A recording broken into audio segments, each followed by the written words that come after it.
I don't want the only media that have been consistent speaking against the bad government and for the purpose for reformers. Niger what yo.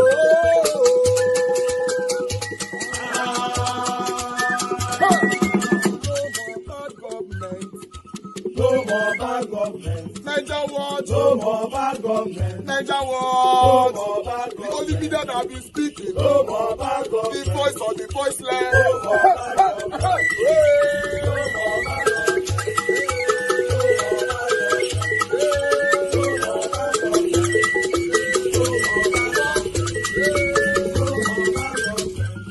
government. No more bad government. For the poor. No more bad government. Niger what? No more bad government. Niger what media?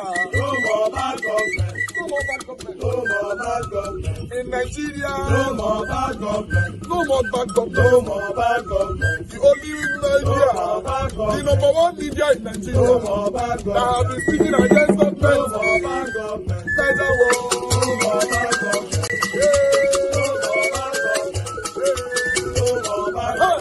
Niger what you? The voice of the voiceless.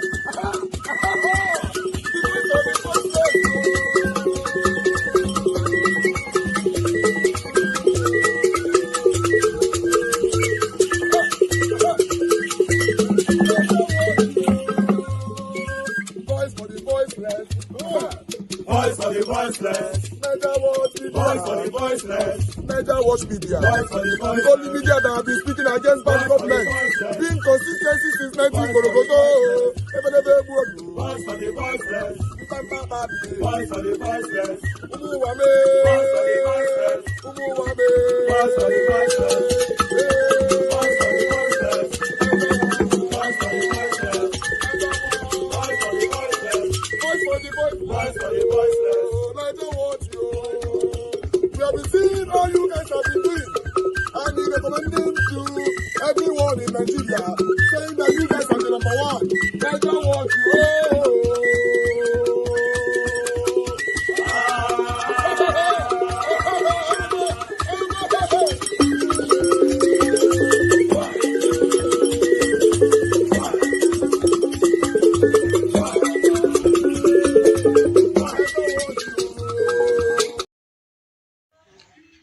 What is happening in Benue State is reminiscent of how much value we have placed on the lives of Nigerians.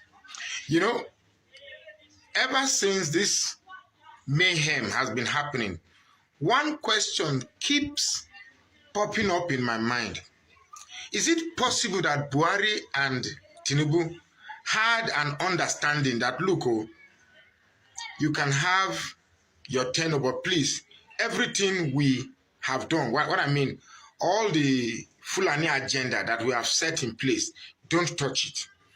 Come and do whatever you do, we will look the other way. Because don't forget, while Tinubu was going about bringing fake bishop, bribing judiciary, rigging the election, Buhari was still the president of the Federal Republic of Nigeria, and yet couldn't do anything, even though we knew that INEC was in charge of all electoral processes. But the criminality behind it was for the federal government to stop. He didn't do anything. Now Tinubu is in power. People, Nigerian lives are going. Sorry if my English is not straight, because this is Facebook. I'm trying to choose my words here. Now, some of us have not felt the ordeal these people are going through. Someday, very close to my area here, a group of people in Plateau State were driven away or ran away from their village from this carnage. And I was going to interview them, but before I got them, they said they've gone back to the village again. Now, the implication of this is that most of the farm produce we are, eating, most of the farm produce we are consuming comes from these, these little farmlands that these villagers, these communities farm. Now, people can't go to farm. People can't have normal living in their own ancestral home. So I strongly believe that if a group of terrorists go into a community in America and unalive 5 people today, then tomorrow they go and unalive 2 people. Another day they go and unalive 3 people. It will be headline news in CNN, and I'm sure government, the president of the country will make a statement. But here we have Nigeria. There is no comment, not a statement from Tinubu. All he's just interested is strategy on how to bring himself back to power in 2027. What is happening in Benue is more than enough to declare a state of emergency in that state. More than enough. What is happening in Benue State is more than enough to declare a state of emergency in that state, in Borno State, and in Plateau State. So why is he not declaring a state of emergency? Because for me, I'm beginning to suspect, it's my opinion, I'm alleging that there is an understanding between Tinubu and Buhari, so that if we allow you to do all the shenanigans that will bring you to power, please don't touch whatever we have put in place for our Fulani or Islamization agenda. Because I cannot believe that this much of Nigerian lives will be taken by a group of marauders, and you tell me that the Nigerian army cannot put a stop to it. Are you telling me that the population of the terrorist fighters are more than the population of Nigerian army designated to fight and protect the territorial? Then what type of army do we have if they can't protect Benue State out of 36 states and Abuja? Which means if there's an invasion in Nigeria now, we cannot have a military. Look, there's more to this than meets the eye. Is it the same army that we are sending to countries to go and create peace, even in South Africa, in Kenya, and other countries, ECOMOG or something? Now, small pockets of bandits in Nigeria. No. You cannot tell me that this thing is happening without an underpinning conspiracy. There's a conspiracy behind these things. And the governor of Benue State, I'm very disappointed in him. This was the same man that denied Peter Obi from visiting the IDP camps. Just a few days when youths, I'm sure they were paid to campaign that they are in support of APC and Tinubu. Few days later, this mayhem came up. It's unfortunate. It's difficult to explain Nigeria. Honestly, if we have gotten to the point where lives no longer mean anything to us, then we are doomed. We are doomed. Well, my heartfelt condolences to the families of the bereaved in Benue State. I hope, I really do hope that the people can come together and change leadership. A leadership that will have empathy for Nigerian lives. A leadership that will have empathy for the way Nigerians are suffering. A leadership that will truly turn Nigeria around. Now, I don't care if that leadership comes from the north, the west, the east, the south. I don't care. All I want is that Nigerians begin to live a contemporary lifestyle that is measured with other developed countries, where tribe and religion does not dictate our choice. I can go on and on. The president comes to the board and says, look, we can't continue to run local government as if they are an appendix. There must be autonomy. But he recognized that he doesn't have the power to decree.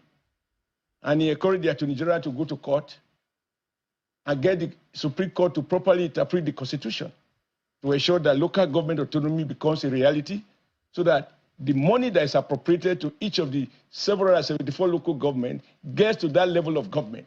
And if those resources are spent in those localities, every part of Nigeria will begin to experience some improvement in their quality of life. So today, even if you are the son of President Bola Ahmed Tinubu, you can't go to CBN and ask for special rate. Then you go across to Aboki and sell what you have just collected in CBN and sell it at 100% more and make millions of naira or millions of dollars without profit. Why is it now, wait, that is important. That is important. It is. Because once people have a lot of money in their hand, All right, guys. Good morning, good afternoon, good evening to every one of you. I have to stop Oshomole from there, and I know say this man, no single truth for a mouth. A man that is coming out now to tell you and I that we cannot blame Tinubu for the economic hardship. When Buhari left, I remember dollar was about how much 600, about 5 to 600 naira per dollar. Today, dollar is about 16 to 17. We cannot blame Tinubu for economic hardship. Before Buhari left, even though Buhari was satanic, petrol was between one something to 200 naira maximum. Today, petrol is about 1,000 naira and plus. We cannot blame Tinubu for economic hardship. Before Buhari left, bag of rice was about 30 something thousand, a bit 20 something thousand naira. Today, bag of rice is about 100,000 naira. We cannot blame Tinubu. So these kind of people can never be trusted. That's what I want you guys to understand. You can't trust them. You can't take their words. You can't digest their words. Just listen to them for record purposes. That's all. I appreciate you all, my people. Mother for Mommy Diaspora. Good evening to you, Mommy. Thank you very much for all that you do. I appreciate you for always being there for us. Not just me, your son, but everyone here on this platform. Abu Azi, thank you very much, my brother. I appreciate you for all that you do. Thank you for always being there. God bless you. Appreciate every one of you right there. I've showcased most everybody already, but I'd like to quickly re-echo the people that have already super chatted me today. Mother Peg Modi, thank you very much, man. I'm very, very grateful for all that you do here every blessed day. Mother Suberry, thank you very much, man. I appreciate you. I understand you stated the other day that you are tired of listening to Nigeria news or whatever that's happening in Nigeria because it's psychological affecting you. I understand. It's affecting all of us. Even me, myself, that is doing this is affecting me. Just that I've seen that I've consecrated myself to doing this job. That's why you see I'm here every day. But it's not healthy. Let's be honest, it's not healthy. I understand. Thank you very much, man. I appreciate you all. Every one of you just joined us right now. Now go and God bless you. Now press on the like button. Help us to share. Mike Akumbare, Iman, Legama TV, Timmy DB, Madam I'm a Bright, Black Panther, my brother. God bless you all, my people. And many, many more. And God bless you. Now just press on the like and help us to share. I'm going to take this article quickly. For those of you that were already calling in, just hold on. Let me take these two articles. I only have two for you so that I can take calls. And those of you that want to join the panel, the link I've already posted, click on the link and come in on time. If not, you might be relieving me on time. All right, People's Gazette. God bless you all, my people. Let's take this. Benue residents will resort to self-defense if government fails to end killings. David Mark. I talk this one. Former Senate President David Mark has condemned the killings in Benue State, emphasizing the risk that residents might resort to self-defense. I'm just going to leave that one right there, but come back to what Tinubu said earlier on for the video, one of our pre-recorded video this morning. Tinubu were talking to the governor of Benue State, and he told Benue State governor to embrace dialogue and reconciliation with the people that is buying people in Benue State. Ah, God. Oh, I don't tire, man. See, man, that story, that submission today for our president shocked me. President Bola Ahmed Tinubu telling the governor of Benue State to resort to or embrace reconciliation and dialogue with killers. This is the reason why you see that what happened in Edo State when Edo Light resorted to self-help.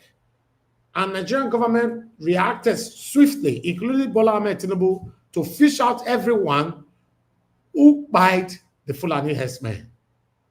But when Fulani herdsmen bite anybody in Nigeria, you are not, the president or anybody in government will be nowhere to be found. It's crazy, right? It's crazy. I'll just let that go. I'll take the last article that I have for you guys here. The last article that I have for you guys here is coming from Peter Obi. Oh, bear with me, guys. I think I'm adding my own platform. Just imagine. Bear with me. Let me put this in. I thought, where's it? Okay, there you go. Okay, let me put it on the screen, guys. Okay, there you go. You can see right there. It's coming from channels. Obi berates Tinubu for ignoring Benue, says no value for human lives. Of course, because by now our president is supposed to be there on ground like VDM did. He's supposed to be there. What VDM did by pointing out the children that were born alive and many other families that were born alive, that's what Tinubu is supposed to be telling us. You are not there for us to serve you. You are there to serve us. But unfortunately, our leaders always think that they are there for we to serve them. The presidential candidate of Labour Party, Peter Obi, 2023 Peter Obi election, Peter Obi has criticized President Bola Ahmed Tinubu for lack of leadership, empathy over recent killings of over 50 people in Benue State, as well as recent flooding in Niger State. China's television, you lied. This is the problem we are facing. Very Dark Man did a video this evening that I posted that our medias, it looks like they have been paid to truncate the right organic information that is going on. How can China's television said that 50 people, over 200 people that have been reported on ground and everywhere, China is telling us 50 people. We are a problem in Nigeria, man. Big, big problem. But I'd like to listen to what Peter Obi have to say. Unquote, sadly, the evidence is right before our eyes. Recently, we witnessed severe flooding in Niger State that claimed nearly 200 lives, with many still missing. Yet another, even a single presidential visit. This is a nation where the scene of tragedy is less than an hour away by helicopter. Just a day ago, over 200 Nigerians, innocent men, women, children, and even soldiers were massacred. In Benue State, again, no presidential visits, no physical presence, are the scenes of pain, no genuine national mourning, no leadership faced to comfort the grieving or give hope to the people. You can see Peter Obi saying here 200 people. China is telling us 50 people. Nigerians, though, I should blame us. I should blame us. Tunaja, let me see your face quickly so that I bring you in, because my eyes might not be there. Okay, I don't see you. Thank you.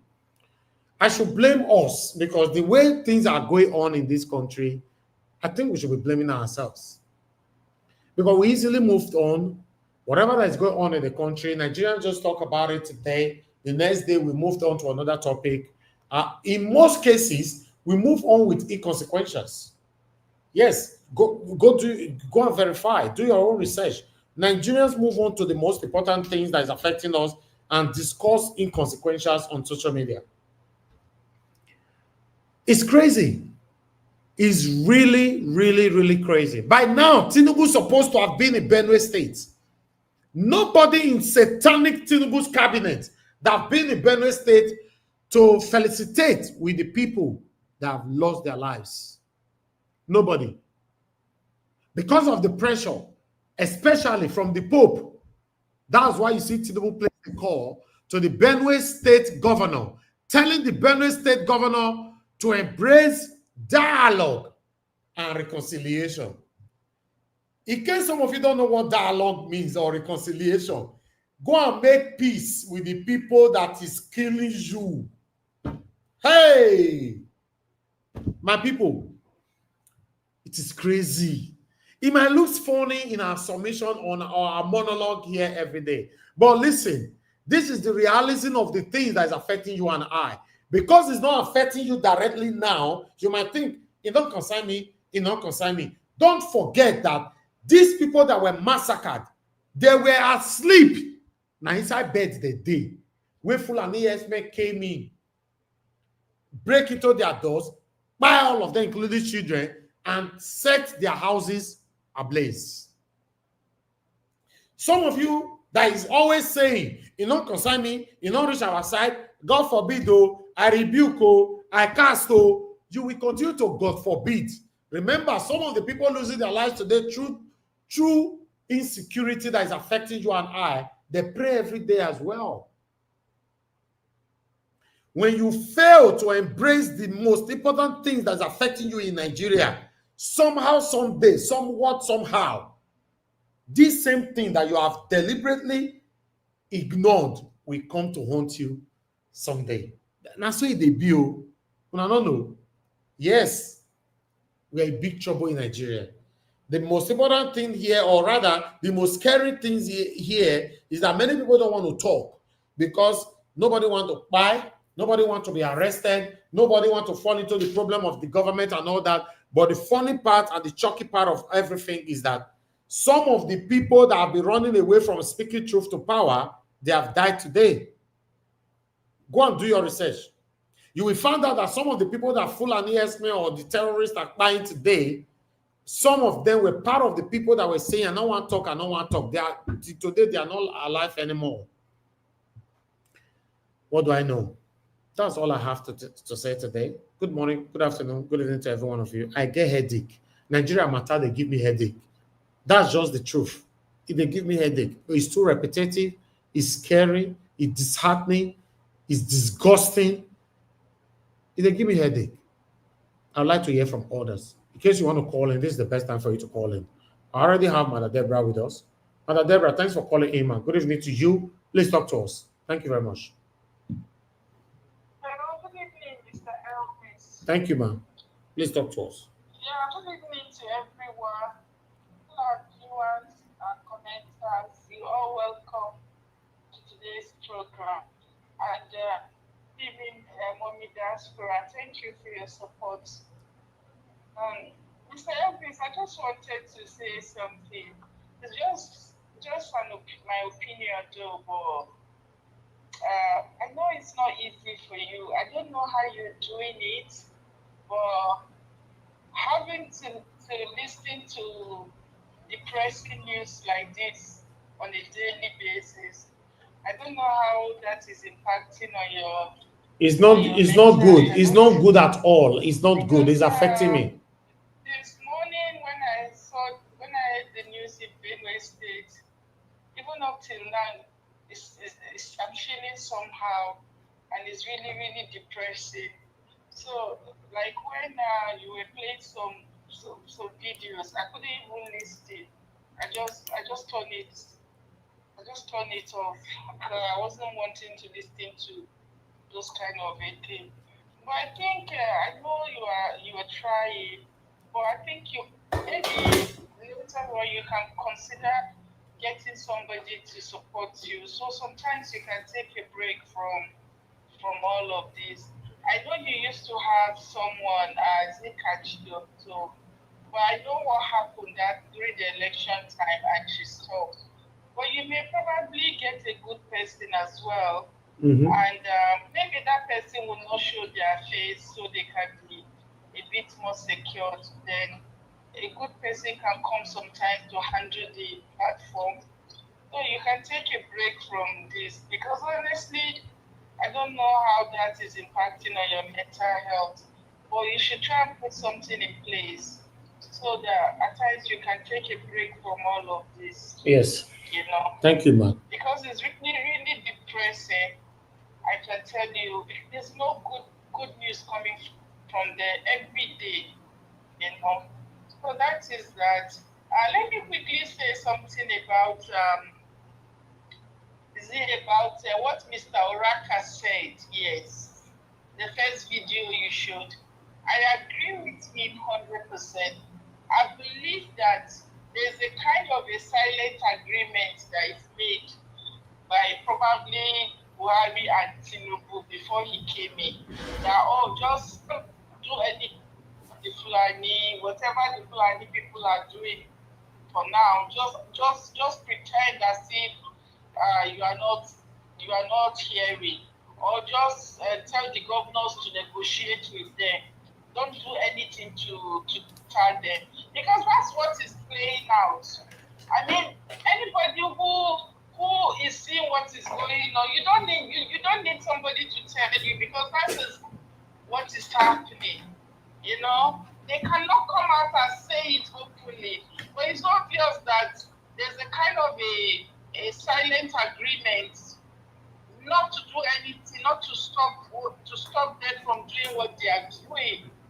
Let's take our minds back to what happened in Urobi.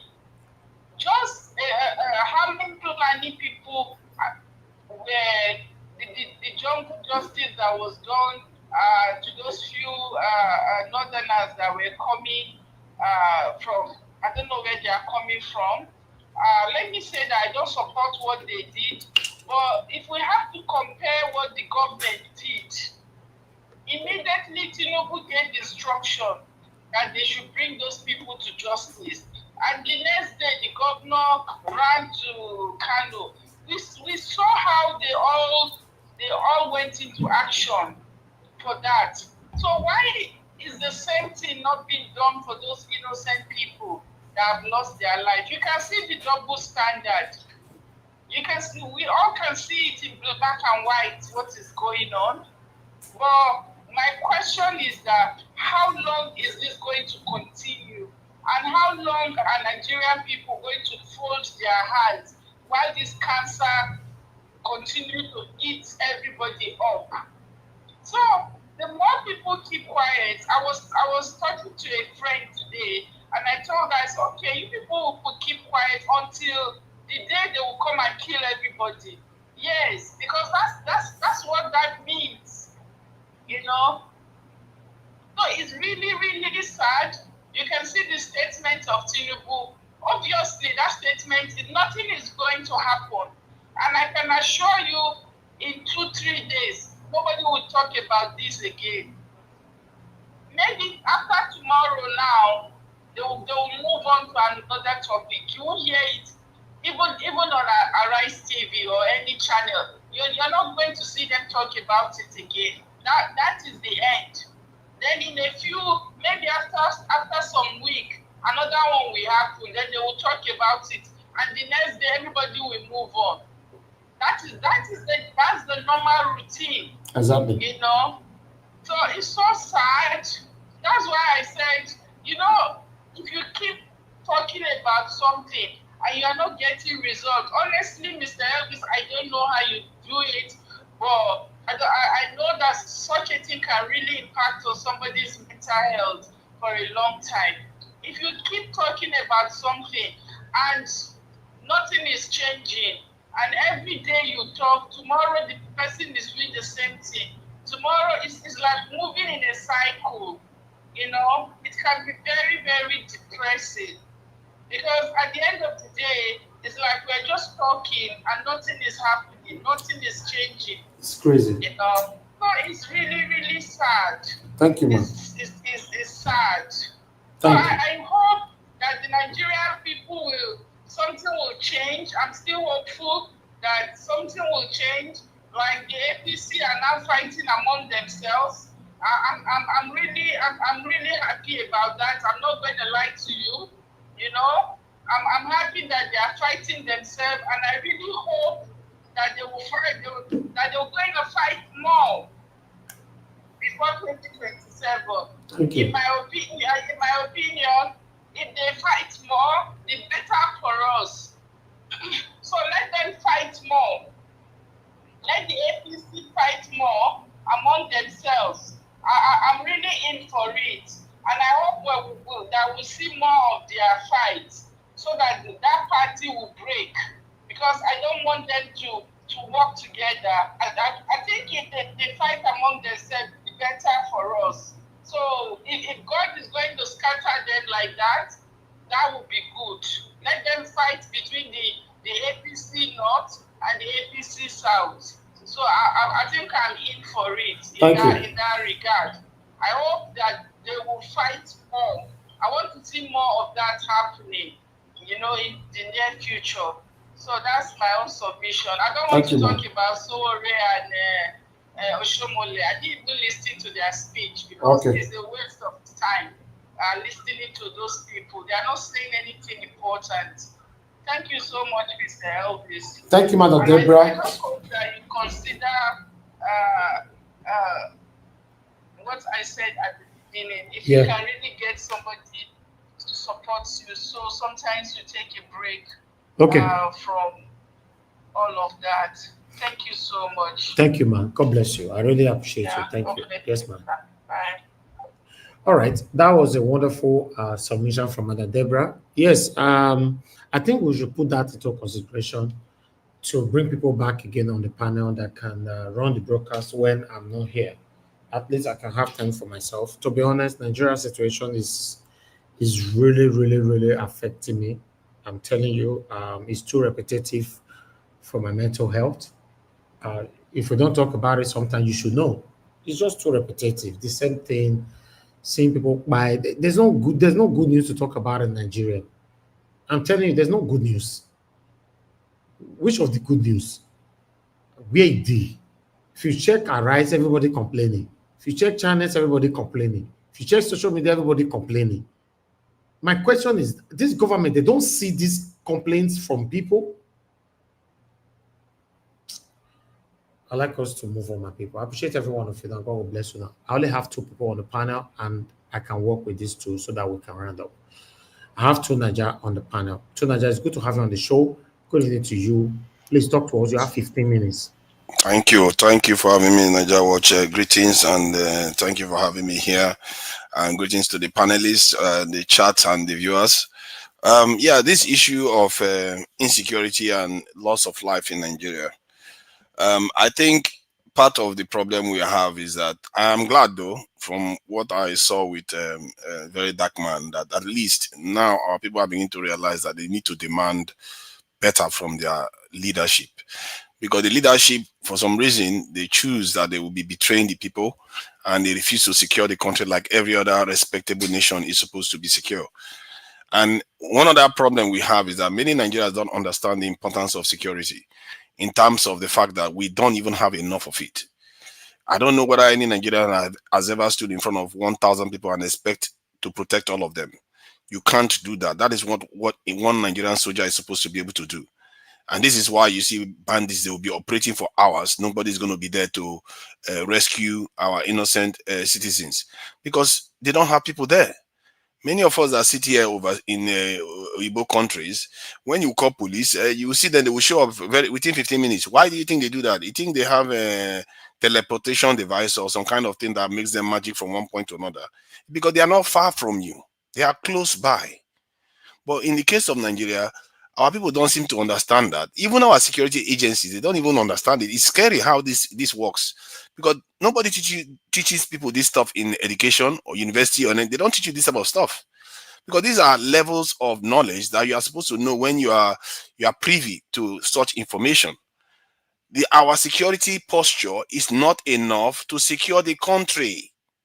We will keep complaining and they are turning our country slowly and steadily to look like what is happening in Congo.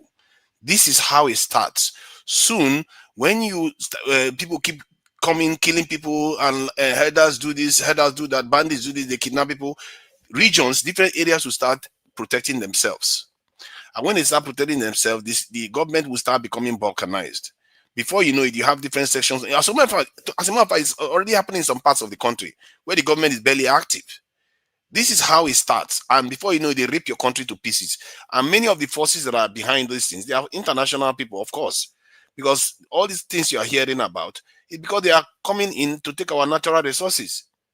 Our military, they caught some Chinese guys the other day saying they are using drones to train Boko Haram. Can you imagine that? So this kind of stuff, because it's in their interest that we are destabilized. It's in their interest that we are inside IDP camps. Because while they push people to IDP camps, the land that they leave behind, they can exploit the mineral resources. That's something they don't tell you. And all these mineral resources they are taking, who do you think they are giving the money to? They are not just taking it and walking out of the country. Some of our people are betraying the country. They will take those people will take their mineral and give them their cut. Go to Dubai and you see how much mineral is leaving Nigeria into Dubai and many African countries, not only Nigeria. The shame that is going on in Nigeria is that we as a people don't realize that at all. We don't even know what is happening to us because we've never really understood what it is like to have a proper nation. Because you don't see this happening in Egypt, you don't see it happening in Algeria or Morocco. It's only us, the countries that we have here, that we don't know that our security forces are too few. Why is it that only 4 countries in North Africa have more soldiers than 48 countries in Black Africa? How is that possible? that should tell you something, that our leaders, they go overseas, they listen to those people, they tell them, oh, don't do those things, oh, don't go and get yourself security, oh, don't go and do those things, because they know when we do those things, we are actually going to become free. We'll start actually manufacturing things by ourselves. They will not be telling us what to do anymore. And when people don't tell you what to do anymore, you're going to be doing what's best for you. But if they are telling you what to do, you're going to be doing what's best for them. And this is why Nigeria has never worked. And Tinubu, you have to remember, at Chatham House, I'll keep reminding people, Tinubu went to Chatham House and promised Nigerians that he was going to recruit heavily into our security forces, heavily. Including P2B gave the same promise, Atiku gave the same promise. They all know the problem. That should tell you they know the problem. But when they get into office, they don't do it. That's one of the only promise Tinubu gave us that he never did. That is one of, because they understand that if you shift that dial, if you secure your country, for once since we fell under colonization, Nigeria has gotten itself back. But that is when we truly have sovereignty, because then you can now say, okay, I don't want you here. I want our people to do this. I want our people to do this. And if they try to intimidate you, you say you can defend yourself. Because if you cannot defend yourself, anybody can tell you what to do. The people that can defend themselves will tell you what to do. And every day we live in a country that is basically naked. I keep saying this to Nigerians. If you don't, anytime they kill people, come out, protest. Because our leaders, they are not going to learn that you cannot tolerate this nonsense anymore if you don't make your voice heard. You have to, because how can people keep dying repeatedly? And it's not only the deaths, because the deaths are just a symptom of something we are losing. Nigeria is losing almost $50 billion every year due to insecurity alone. Do you know how much $50 billion how many lives it can save? We are becoming poorer and poorer every day because the nation is not sovereign. Anybody that knows anything about statecraft, nationhood, understand that if you want a nation, first thing you have to do is make sure that nation is secure. Then you can worry about the economics, worry about the others. But our leaders, they keep trying to tell us that you have to worry about the economy first, you have to worry about education first. When you keep worrying about those things, it's like chasing your tail. You will never get anywhere, because this world, there is no free lunch. Everybody will want to take advantage of you. And like we are seeing it happen today. We are seeing it happening in not only Nigeria, it's happening in almost all African countries. We have to open our eyes to this, and we have to be demanding this thing. I'm thank God for a very dark man. At least he's bold enough. And I don't understand why people are scared even. Can you imagine if you go out and protest that you want more security to protect our people? Can you imagine that the president attacking you for doing that? You are the security forces they are going to need to use to attack you are the ones you are arguing to create more of. I understand it is very counterintuitive to many Nigerians, because all we see is sometimes we see military officials killing or beating Nigerians. We see police officers being corrupt and discharging their weapons and killing innocent Nigerians. Those are the few cases. Without security, you can't have a nation.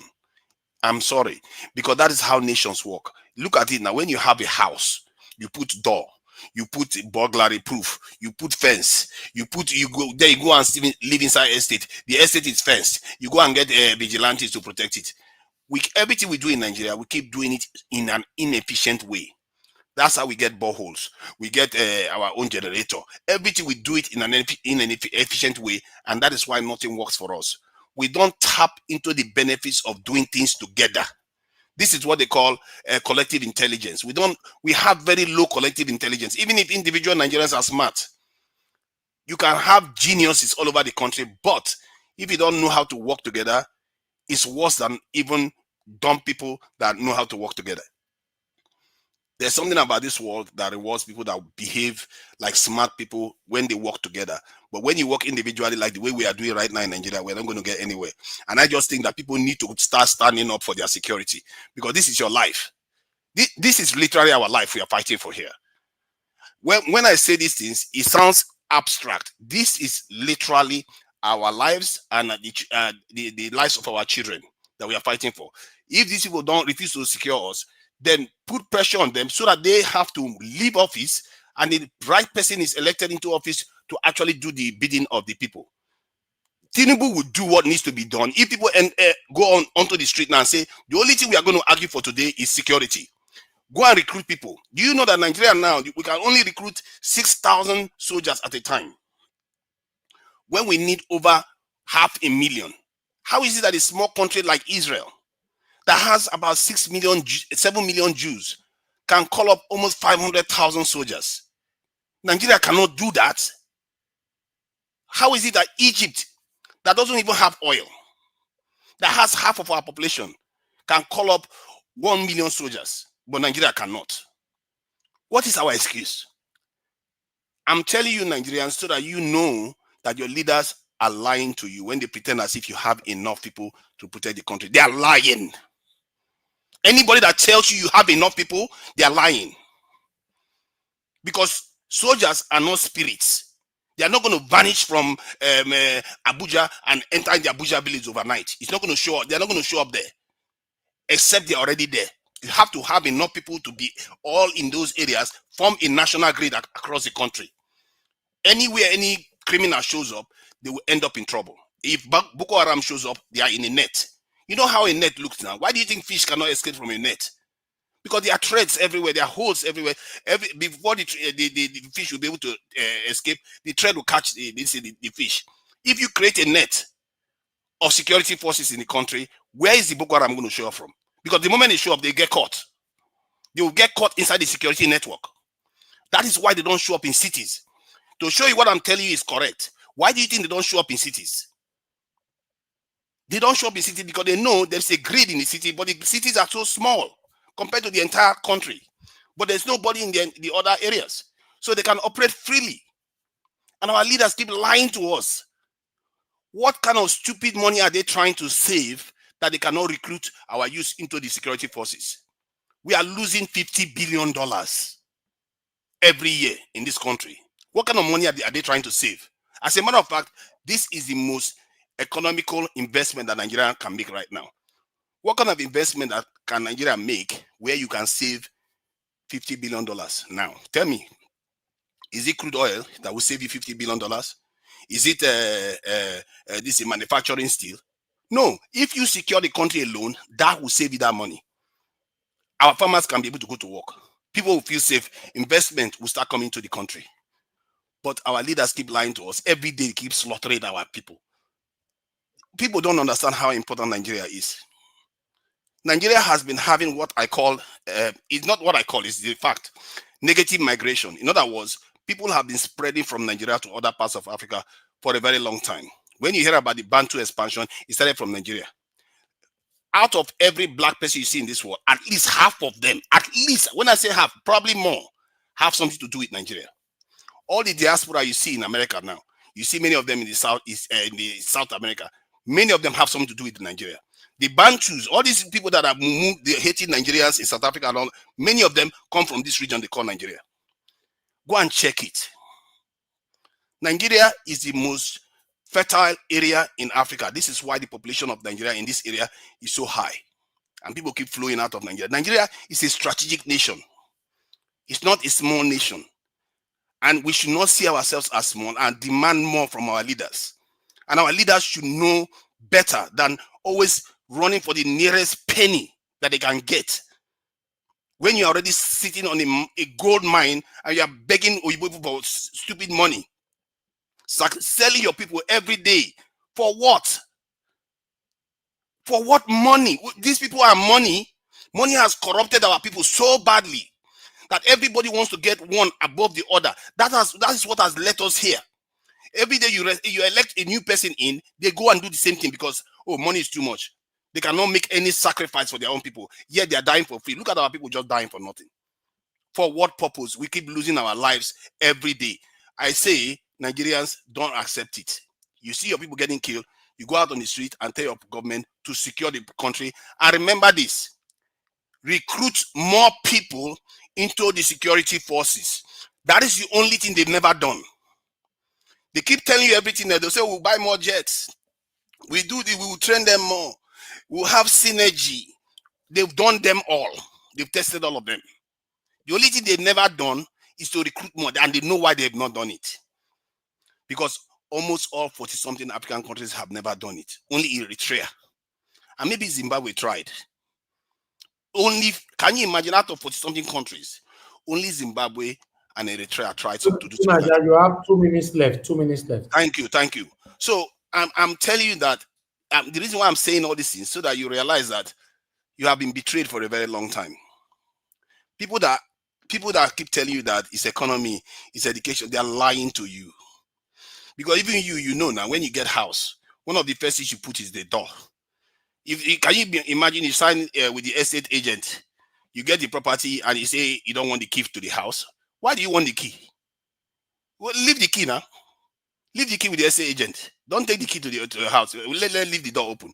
Because you know you have to secure your house. And our nation is not secure. And that is the part many Nigerians don't know. If anybody tells you, even a soldier today tells you that Nigeria don't have enemies, they are lying to you. Or they don't even know any better. I'm telling you, some soldiers don't even know.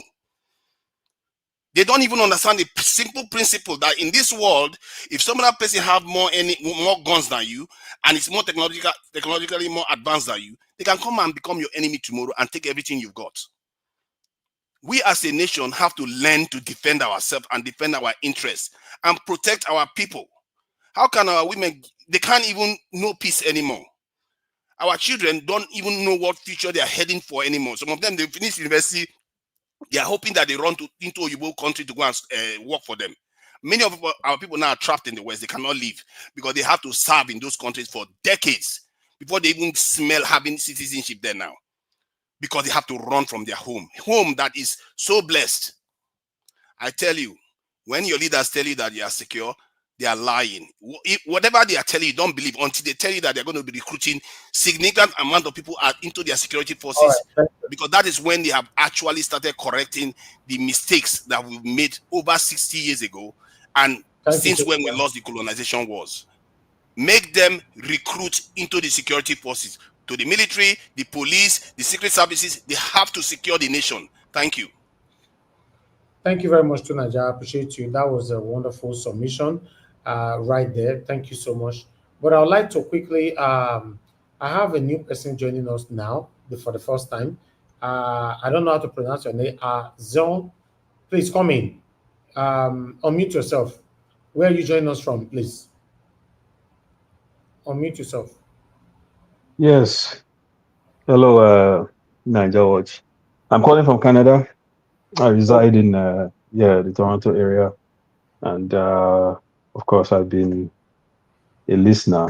I'm familiar with the likes of Tunanja, and I wanted to call in to chat. I've been listening for quite some time, but I haven't had time to call in. So please correct me. How do I pronounce your name? Izon. Izon. Okay. Where are you from in Nigeria? I'm from I'm Delta Ijo. I'm from Delta State. Oh, Delta Ijo. Okay, I'll prioritize you because it's your first time. I would like you to talk to us. You understand the state of the nation already and what we're presenting today, right? Very much so, yes. Okay, talk to us. Yeah. Good evening to you. It's good to have you on the show. No, thank you. Thank you for having me. So yeah, I was calling because of course I saw your piece earlier today, the short piece you had with VDM going to those communities in Benue State. Yeah. And of course, when you watch these sort of things, first of all, shout out to VDM and the work he does. I was watching Arise with What's Trending, and they were talking about, VDM did a great job and he went there and this, and I'm listening to them thinking, what are you talking about? VDM is doing your job. You are the media. You are supposed to do the investigative journalist work, to go to these places, talk to the victims, analyze the communities, show the impact of these things. That's what VDM was doing. He was showing all the people that were quiet. He was showing the massacre. He was showing everything. These are the things our media is supposed to do. But instead, what they do is they now bring people on, they interview them, thoughts and prayers go out to the victims. Then the government will send someone else in to give their counter arguments to try to change the narrative. Oh, it wasn't 200 people, like you said, it was 50. Or, oh, this is not a genocide or massacre. This is farmer header crisis. Or, oh, there were some militia Benue people that attacked some Fulanis, and this was a reprisal attack. You hear these things, and they're changing the narrative to diminish the impact of what has just happened. That way, they don't have to take action. You understand? And that in itself is the most disturbing thing. When you look at ourselves, when I say ourselves, I'm talking about Nigerians. It has gotten to a point where we cannot just admit what is evil. That is what is disturbing. We have a president that was indicted on drug laundering charges and he had to pay almost $500,000 as settlement. People argued for that. People insulted people that argued against that. He's pretty much a Manchurian candidate. No one knows his background. No one knows which primary school he went to. People argued and fought you for that. Simple decency we cannot agree on. If you listen to what was happening in Benue today, I was listening to one of their House of Reps members today. He was saying that this thing started in 2016. If that is accurate, right? So it started after the Goodluck Jonathan administration, which ended in 2015. So in 2016, when Buhari came, this thing started. Since then, Rufai Husseini was saying that over 3,000 people, according to international humanitarian agencies, have died. Over 500,000 have been put into IDPs in a state in Nigeria. And we are officially not at war. And our president has not created an emergency situation. He instituted a state of emergency in Rivers State. For God's sake, this is the perfect situation to have a state of emergency. Yet nothing. I think I saw on your platform, he told the governor that he should go and dialogue with these people. The House of Rep people were saying they don't know who to dialogue with. So that's very pathetic. Telling governor to go dialogue with terrorists. Yes. When I listen to this thing, I start laughing because it's like I'm seeing something that's not real. Right? When you're listening to, the president say go and dialogue, I'm like, the president, the Pope can acknowledge that these people that got by recently were sick, were having shelter at a Catholic place when they were attacked. The Pope, the new Pope, is talking about Benue. Yet our president cannot give a speech about the same people. These are his citizens. And you go and you talk to these people that are Agbado followers. I call them zombies because they've lost their ability to think. And they will argue with you. Well, the president can't go to everywhere. He can't do this. He can't do that. He can't do this. What is wrong with these people? What is wrong with them? Simple decency. We cannot agree what is good and what is evil. It is that fundamental. It is that fundamental in this situation. You understand? It is that fundamental. And so we're in a position now where we have to people try to protest, they brought out helicopters, they shot tear gas. You look at that stuff. I was listening to Ruben Abati today. One of the House of Reps members was trying to say that, these are headers. Abati was correcting the man that these are not headers, that he shouldn't say they're headers. Yet, these are people from the community. Abati is not from that community. You understand? Abati is not from that community. These are people intimate with that community. It's almost like you are talking about something that happened in your community in Edo State. But you have a reporter trying to tell you that you shouldn't say certain words about something that happened in your community. So when you look at all these things, it's hard not to come to the assumption, I don't want to say conclusion because I don't have evidence, but the assumption that our government is complicit. How can you not? How can you see all these people being victims? These are Nigerian citizens. Our government has to be complicit. I'm sorry. I am sorry. Because why would they not treat this with the level of emergency and seriousness it deserves?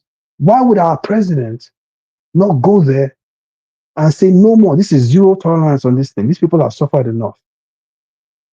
I cannot understand it. And so, I it's frustrating for me because I look at these things and I think to myself, what can one do? It's not enough for us to continue to vent, to sit in anger and of course I watch your platform. I like your short videos you do. But outside of that, people try to protest today, which is proactive. But at some point we have to think about how can we influence our government, because that's the only recourse we have. Anything outside of that, the security official to descend on the people if they try to defend. Tunaja was saying defend themselves. How are they going to do that? If they secretly go and get weapons to do that, they will arrest them even faster than they will arrest these people that committed the crimes. So what do they do? My brother, thank you very much for having me. I digress, and I can listen if anything. Oh, thank you so much, my brother. I really do appreciate you. Thanks for that submission and your concern. You expressing your concern over the falling of our country is crazy. I was shocked as well when I saw it last night that Tinubu called the governor of Benue State, telling the governor to dialogue and embrace reconciliation with the people that is spying people in Benue State. What does that signify? It means that these people know what is happening in Benue State, but they don't want to talk about it. It's you and I that is just bothering ourselves about it. We have to Oh bother yeah, because, Naija, go ahead. one more thing. They mentioned today on Arise that the secretary to the government is from Benue, the See, SGF. So I'm really confused at this point. If the FGF, SGF, like I'm from Southern Delta, right? If my people were being pied and I was the SGF to federal government, in fact, if they don't take action, I will resign. That's the kind of stance I will take. So how can this be happening to people in Benue? This SGF to the federation is from Benue, and the president is making that kind of comment, and the man is still working for him. I don't sad. understand what's going on. Something is wrong here. I'm serious. If you think about it, something is seriously wrong. Where they don't even want you to say headers. They don't want you to say headers. There's a security official. His name is Kabiru Adamu. He goes on all these news stations. Whenever they bring up the term headers, he immediately tries to say, "Oh no, it's a lot more complicated than that. You have militias that are doing this. You have this. You have even some of the Benue people that are participating in the buying." So he's saying all this to take away from the focus on the so-called headers. And people are trying to create a different narrative. But the people in Benue, the victims, are telling all of us, this is who is killing us.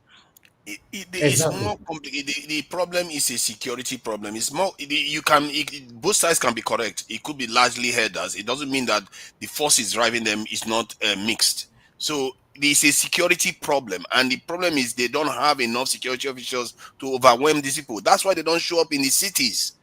They are doing those things because they can get away with it. It's a security problem.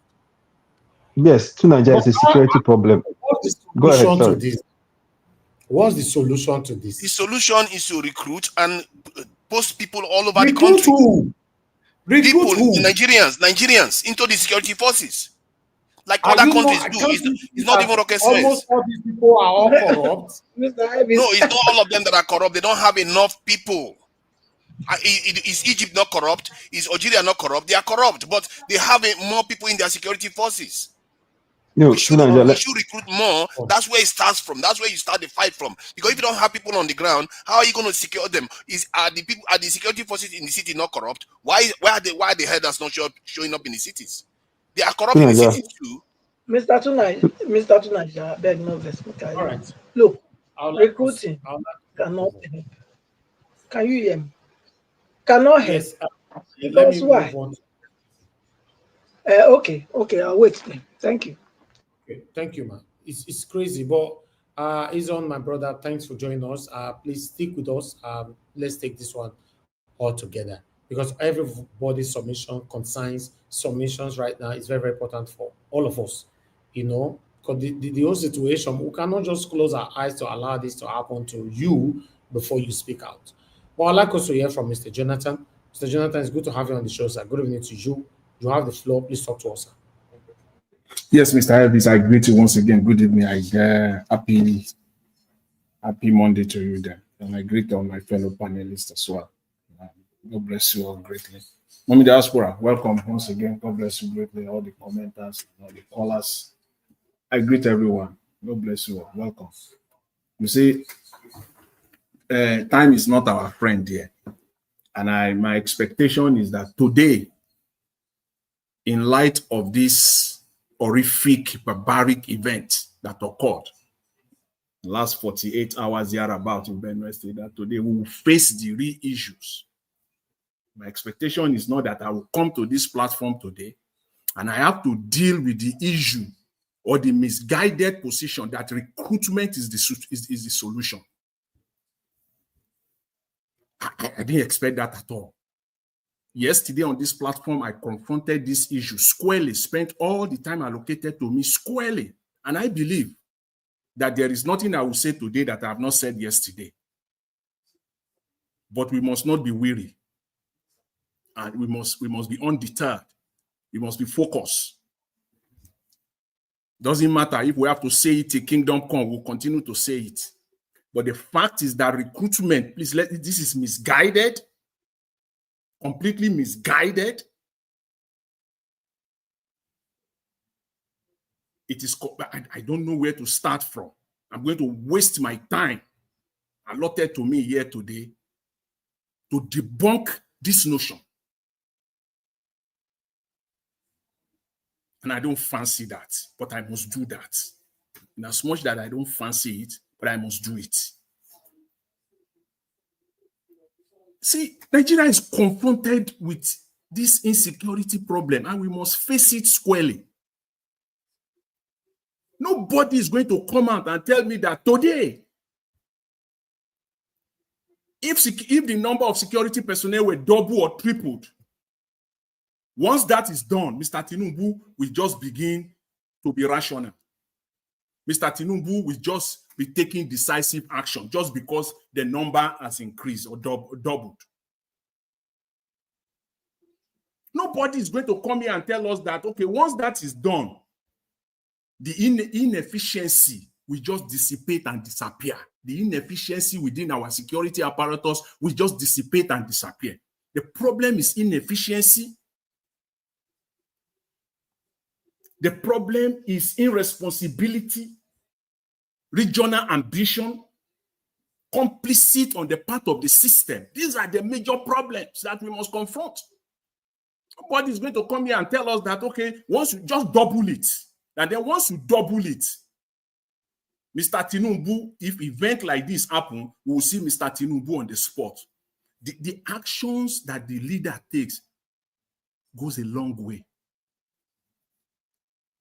It goes a long way. Nobody is going to come here and tell us that the moment that is done, you just double it or triple it or quadruple it.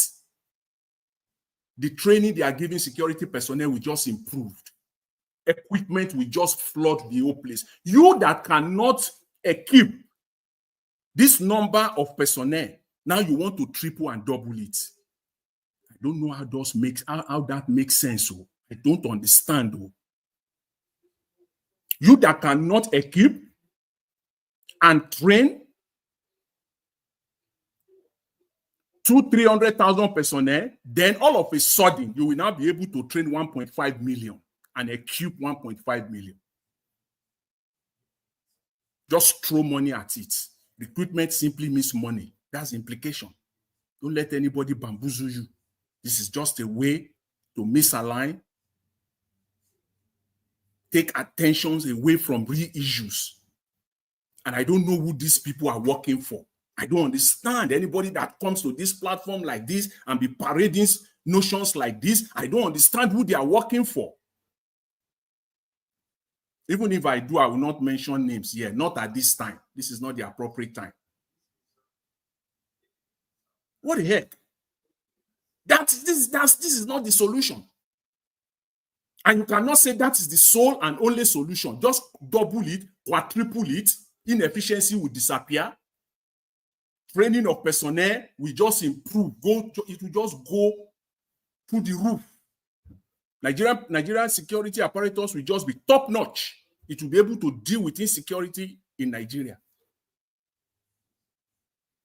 They can sell that to the Marines. They can't sell it to people that have their brains intact. That is not the issue. That is not the primary issue. The people that see in Benue State, those people that buy, not this one, 3 weeks or about a month ago, we heard that they sent the chief of army staff there. I think the man has been eating pepper soup for the last 3 weeks or 4 weeks. Nigeria is being confronted. Okay, one state at a time. One step at a time. Deal with Benue State. Deal with Benue State. Let's talk about fact. Don't let us run away from the real fact. That is the problem. Nigeria is not a normal country. Absolutely not normal. And since nations are made up of people, it is only rational to conclude that the people in Nigeria and the people that are enabling and abating them are also not normal. Because nations are not, a nation is not made up of animals. Nations are made up of people. And if that country is not normal, it is the people that are not normal. It's not a statement that is out of line. The people that buy in this same Benue State, few weeks ago, this same government did nothing. It is like you writing an exam and they already gave you the question. They gave you the question prior to the exam. You know this is happening here. Even if you have to divert security personnel to that place to deal with the problem, one at a time. And it is not out of line to say that the system is complicit here. The Nigerian system is complicit here. There's no doubt about that. The same leader, Mr. Tinubu, within a twinkle of an eye, declared a state of emergency in Rivers State. The same Mr. Tinubu, within a twinkle of an eye, take a decisive action when the Uromi killing or Okpai occurred. He's still the same man that is there. And in this case, it's even more horrific, it's more barbaric, it's more inhumane, and nothing is being done. And you will say the system is not complicit. So nobody will just come here and say, okay, all you just have to do, just double it, just quadruple it. And then when you do that, it will just dissipate. That problem will just dissipate. Our problem is more than that. Our problem is that, first of all, inefficiency at its greatest level, describe it with any adjective, is unprecedented inefficiency. The countries that you are comparing Nigeria with, they have certain level of efficiency. We don't have it. Recruit who?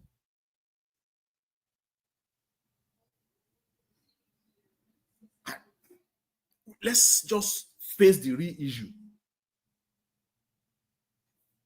Let's face what is this real issue, and because this is part of it. When things like this happen, you will see people coming out from nowhere. They will just pop up and be talking about recruitment.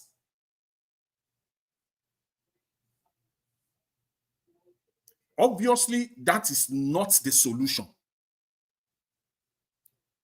Whichever way you want to spin it, as we speak today, Nigeria still have security personnel. And the security personnel that we have is still sufficient to without let's even concede without agreeing with you. Let's just for a moment, just for the purpose of this discussion, that okay, they need to double or quadruple the number of personnel, security personnel in Nigeria today. So that will just stop the problem. The problem in Benue State. The argument that when they call security, they don't appear on time because they are not many. This argument, I don't know where it's coming from. It has to do with efficiency. The idea, again, the notion, the argument that you will protect your own house. If it is your own house, you will give it protection. Where is that coming from? This is comparing apple with oranges. It's not. It doesn't align to what we have on ground. Please, let's face the issue that is on ground to deal with this matter. Nigeria as a country is fighting an internal insurgency. It is internal. Yes, agree. Being aided or supported with some external forces, but it is internal. It is internal, and nobody can come and tell us that the Nigerian state cannot deal with it. Even take one state at a time. Deal with it one state at a time. We can't do that. All right, Mr. Jonathan, you have 1 minute to round up. Thank you, sir. Yes, Mr. Elvis. Again, increasing the number of personnel, doubling it, is not going to solve the problem overnight. Because Nigeria is not a normal country. The inefficiency is staggering. The level of inefficiency is staggering. Because when you increase or you double or you quadruple the personnel, it implies that you will triple and quadruple the training level. You will triple and quadruple the number of equipment that you will have as well. You will triple and quadruple the amount of locations that you will have as well. This Nigerian problem largely has to do with inefficiency. But I will have to leave it there because, as I said, I didn't fancy talking about this at all because I have other things that I want to talk about today. I'll leave it there, Mr. Elvis. Thank you very much. Yeah, Nigeria Watch, can I just respond? No, we have many people. I just let him talk so that I will not take long just to.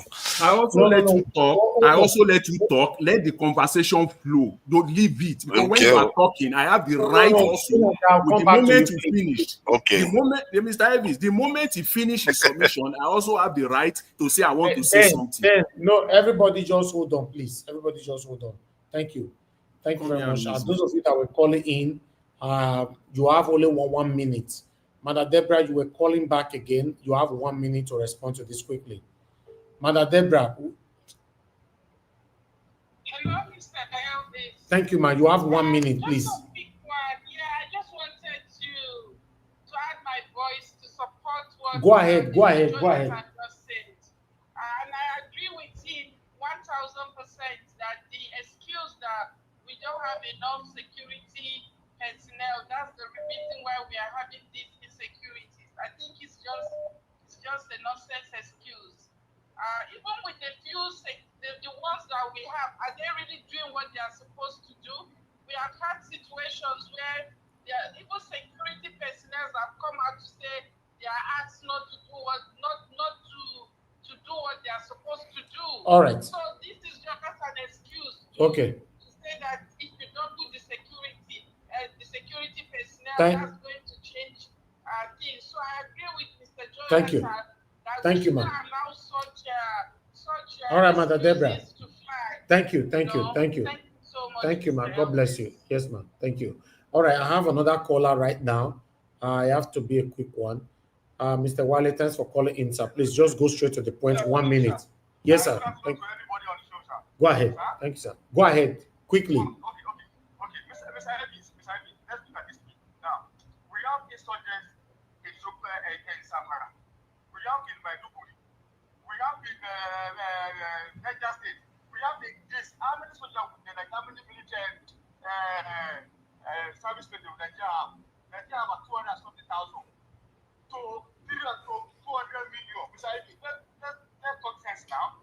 Nigeria, all these people, all these soldiers, they are overstressed them.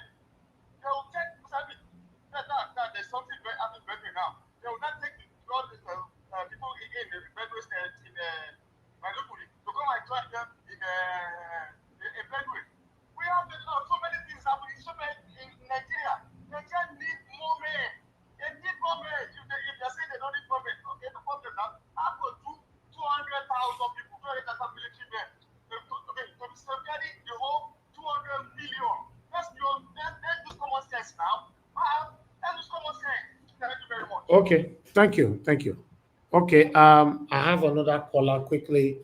Tony Africa, please talk to us. Okay, we lost you there. I'm returning your call quickly. If I'm calling people, you don't pick on time. It's so annoying. I don't know. The phone is in your hand there. Thank you, Tony Africa. Talk to us. Good evening to you, sir. You have 1 minute. Go straight to the point. Happy birthday to Peggy, Madam Peggy. Happy birthday. Is today Madam Peggy's birthday? Yeah, today's Peggy. It's on Nigeria World now on your platform. I saw it there. Is it? Oh, I didn't know. Yes, it's very painful. It's very painful that we are all in abroad. That is why I cry many times. You see, you know what I find so crazy about us living abroad is that for us to be telling the world that today is my birthday, you can see that is what that mother was referring to earlier on. That probably should have a break because it's just too unbelievable what is happening to our country. People just suffering in the midst of plenty. It's so painful. You know, even if you decide not to run the program, you see they having the pain. You know, I think better you just continue to engage yourself, coming out every day, so that you don't have the pain. You know, because we are the one feeling more pain than yourself, sir. We that I don't listen to you, because you know that when you express yourself, then you kind of relief, sigh of relief for you. Please continue to do. Then you can probably do other program instead of politics because the country is not heading nowhere. The country is, like I have been saying. Like Aworo said, like Euna Bikanu said, and myself, lately, the country cannot go nowhere. We better change our course. You know what I'm saying? Because nothing will ever happen to that country that is positive. We have already seen it. You know, I was just saying, remember 3 years ago when you were telling me, no, don't worry, don't say that we are going to do efforts or futility. You said, no, that there will be hope. We can see. Common basic security building, basic security, and people just going around in the whole world saying that we should employ more security, more soldiers. No, sorry, Nigeria, to Nigeria, you are my friend. But if you have 300 million, army and police, and then the president of the country say that, no, I have an agreement with some people to come and take over my country, how would that play any role? So you don't have to be saying, if you have. The only what the president said no, don't touch these people, or the people that actually own the country. They said that you don't touch any Fulani man. It's very bad, look, I'm not a hater of Fulani because I have a lot of good friends here from Gambia, Senegal, and everywhere. But the Nigerian problem is not about Fulani, it's about the Northerners versus the Southerners. All right. Whose great-grandfather promised that the Muhammad promised with Murtala Muhammad and Babangida promised that they own the country. Thank you. So, and that is the cause, that's the agenda that is there. So, if you have 100 million soldiers, they don't feel not to because the president is here. So, the only thing is to divide this country. Let us look for a way to separate the country. And instead of blaming our people that have already voted, doing their basic, civic responsibility by going out to vote, and then at the end of the day, their vote were not counted. So, why should they go and take it to go and be begging? We don't beg in the country that we reside in Europe. We just go to the polling booth and they drop our cash, and people that comes in, they will know they say the right thing to do. All right. That's why we say that the country is not working. It's not structured to work. You know what I'm saying, sir? Okay, thank you. So I really thank you anyway for your effort so far. You know, you will go against your family, you will go against everybody just to make sure that this country works, you love it in your country, but then there's no sign of anything. So everything just they go crazy. Thank you. Thank you, thank you, thank you, thank you, Tony Africa. Thank you, thank you, thank you, thank you. I've been saying thank you since. You're always on the comment section when I'm telling people thank you, and you'll be blaming them, and you are doing the same thing. When I say thank you twice, people should respect that, please. Thank you very much. I appreciate you all. I would like us to move on right now to the next person here. Mother Peg Modi, I didn't know today's your birthday. Happy birthday to you, ma. I wish you all the best life can ever give. Wow, I didn't know. Happy birthday. I wish you good health, every good thing of life in the mighty name of Lord Jesus Christ. Guys, please help us to appreciate this woman. She's been so supportive on this platform. She's been consistent every single day here. Please appreciate her. Wish her happy birthday for us. Happy birthday to you, ma. Thank you. Wow. All right. I would like to come to Mother Patricia. Mother Patricia, it's good to have you on the show. Good evening to you, ma. You have 8 minutes. Talk to us. Good evening, Mr. Elvis. Good evening, Niger family, Niger Watch family. Mommy Diaspora, good evening.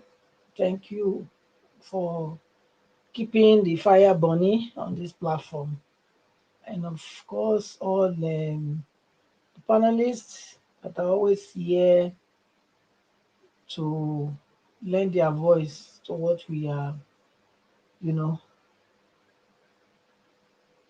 expecting to happen with Nigeria, which is good governance and making Nigeria work for everybody.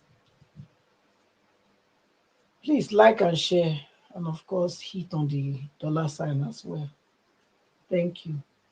Mr. Harris, you know, I always say it here that teacher don't teach us nonsense. I will never forget Fela.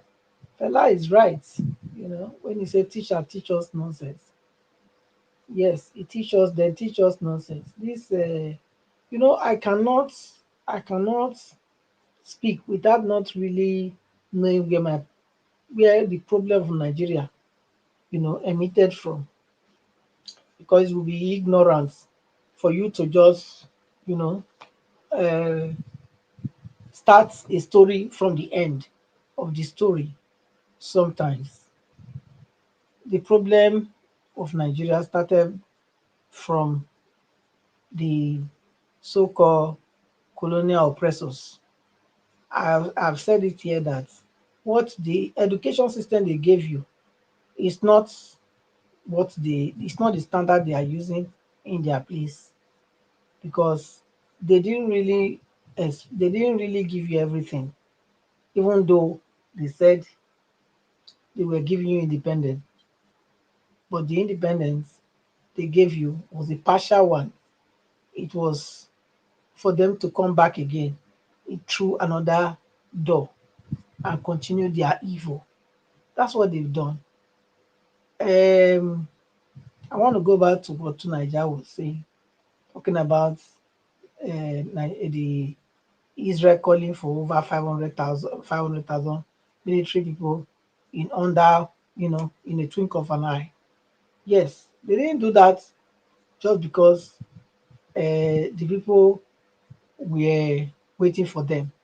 No, they did it because they have a structure as a country or as a people. They have a structure which they work with.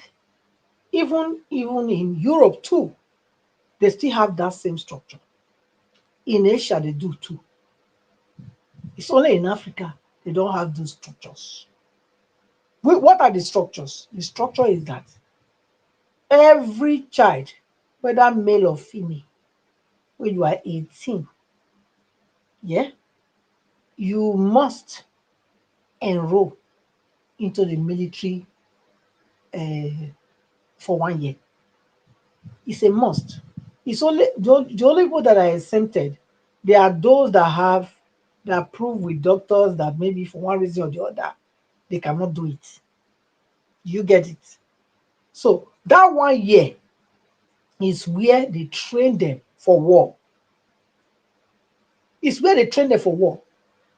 But what do we do with ours? They say NYSC. And that 1 year in Europe is not only open for postgraduates. No, it's not. In fact, as they finish their secondary school, when they are 18, they enroll them. Whether they like them go school, they not go school, they go enrate them, put. That's how you reach.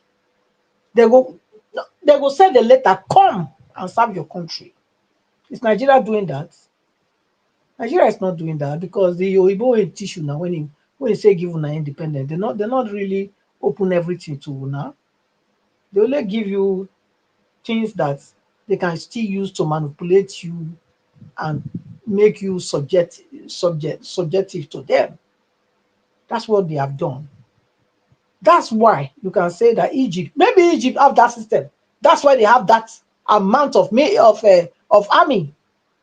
armies. So I think you need to look into that. Don't forget Egypt. Egypt have a history, okay? So they know how to deal with these people. They know how to deal. They know how to go to war. So they know. But our case, they came and distorted our history, our trajectory, and made our able leaders or kings, made them subject to them today. And here we are. So nobody should be coming here to say, oh, this is this thing. No, look, the problem we have as a people is that we have not been able to look into ourselves face to face and tell ourselves the truth. We need to. This democracy they say they brought us, is it working? It's not working. It's not working. And we can prove, look, if the kings were in charge, how many years were they in charge before these people came to distort African history? They were existing for a long time. Their distortion of our history is probably 200 years only. And it changed the whole thing because they were able to eliminate those able people and carry the able people, the ones that, carry them for slavery, expedite them to different places, So, but it's time. Instead of this political ignorance, to be jubilating that they disposed their kings and giving them the power, they need to go back and tell the kings to come and rule them. That's what they need to do. Because at least before the Oyibo came, we were existing as a people. We are not eliminated. We went to war, Benin Kingdom. Yes, we went to war and came back. Do you understand? So it's high time we do that. Because these ones, they are clueless. They don't have any idea. And another thing is, which Nigerian army do you want Nigerian children to go and enroll into? The one that have been infiltrated? Who brings terrorism? Who will admit terrorists into their national army? And you think your army will be the same forever? Will continue to be the same? Who does that? Somebody that have declared war buying on your citizens.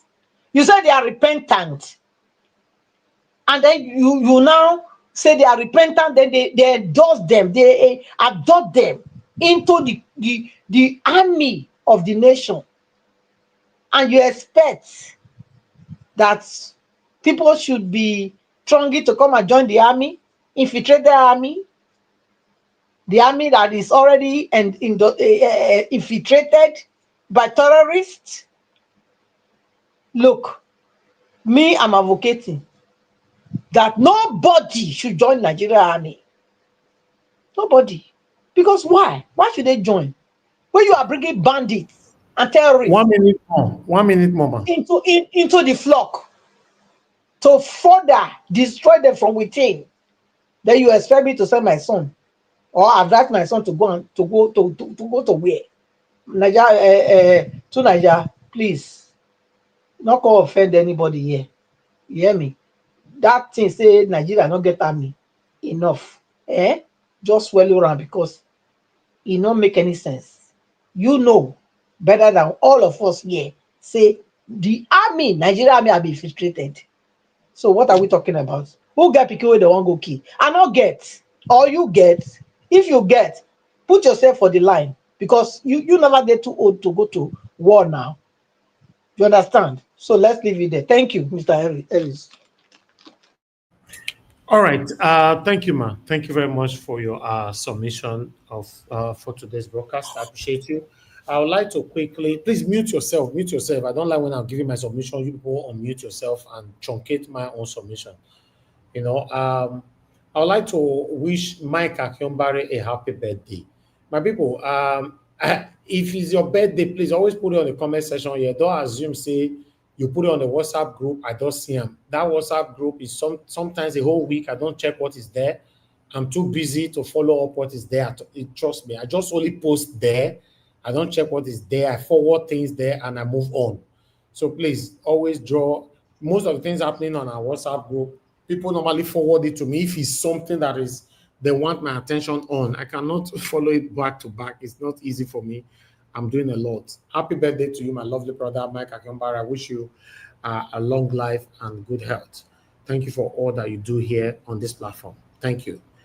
If you are listening to us, I appreciate every one of you. I'd like us to hear from I beg, no vex, Mr. Evans, before you go.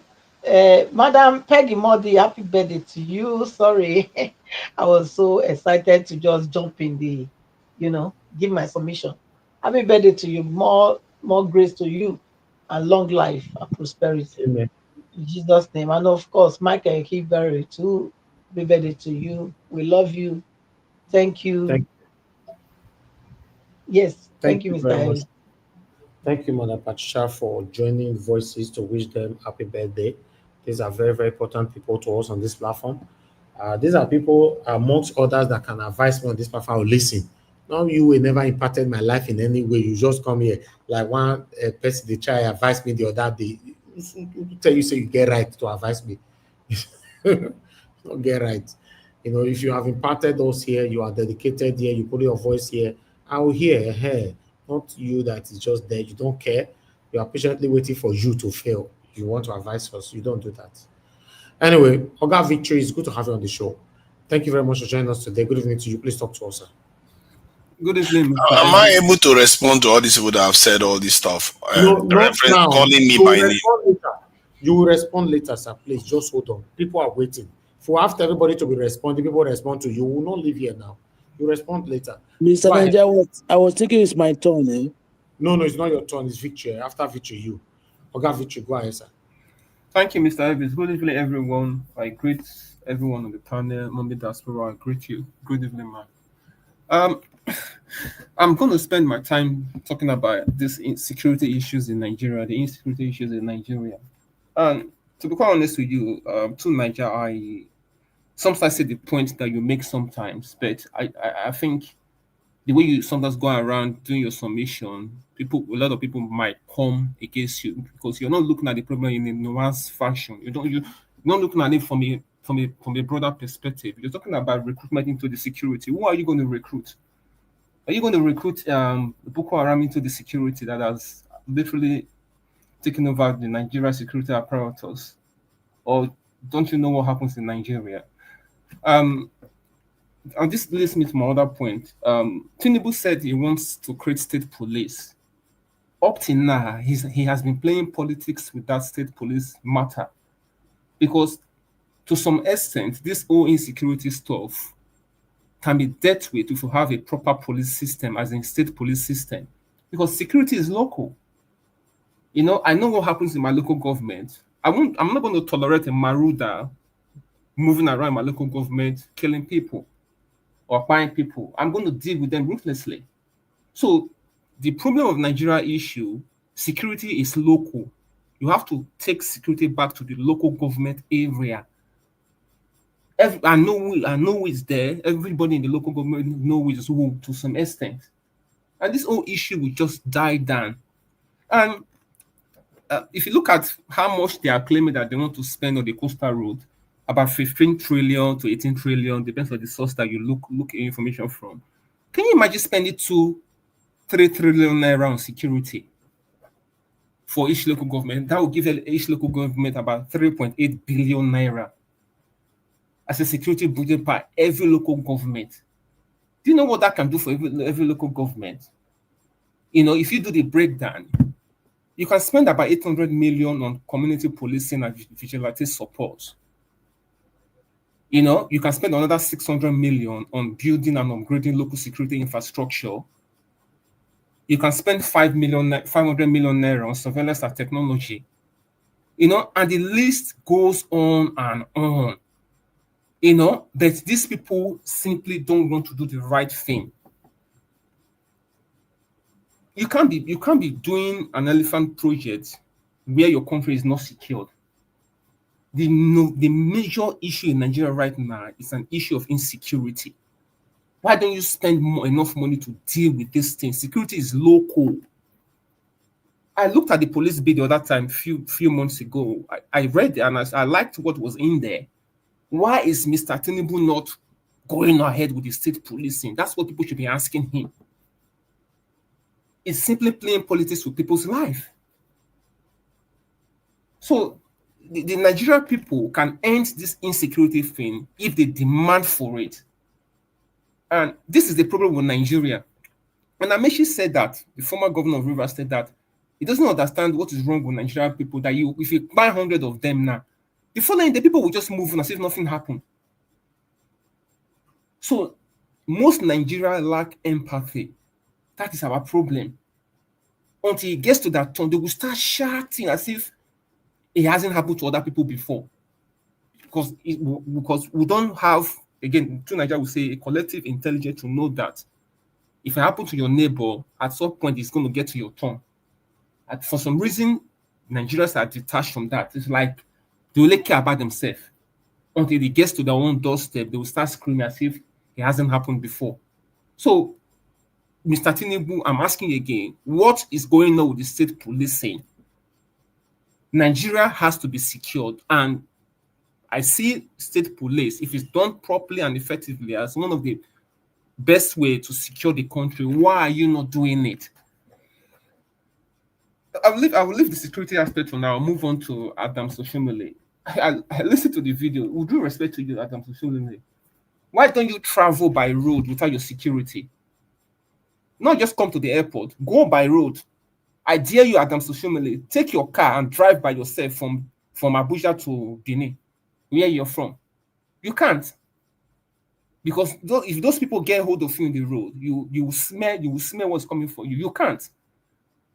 So these people, the audacity that they have for the Nigerian people is breathtaking. Like it's like they play politics with everything. And his behavior, what he did at the airport that day, you can't try it in a civilized country. You can't. The other day I was flying from Netherlands to the UK. That day there was no trains was not running on that day. I didn't hear one body blowing siren that one big man is coming to go to rush to the airport. People will clear way for him. No. Everybody came to the airport like normal human being. Go through the security clearance and checking and coming. So what Adam Soshomole knows that what he did at that airport, he can't try it in a civilized country. And these people don't know that everybody in the world is watching us. They think that Nigeria is isolated from the world. No, everybody can see what's happening in the world. These people, they've made a fool of themselves. They've like literally messed up the Nigerian name. Like, to even say that you're in Nigeria, you'll even be ashamed. That's what these people are doing to that country. They've messed up everything. And again, I will end up with this. Adam Soshomole, I dare you, travel by road from Abuja to Benin City. If they burn you, we're doing. Mr. Elvis, I'll leave it here for now. Thank you.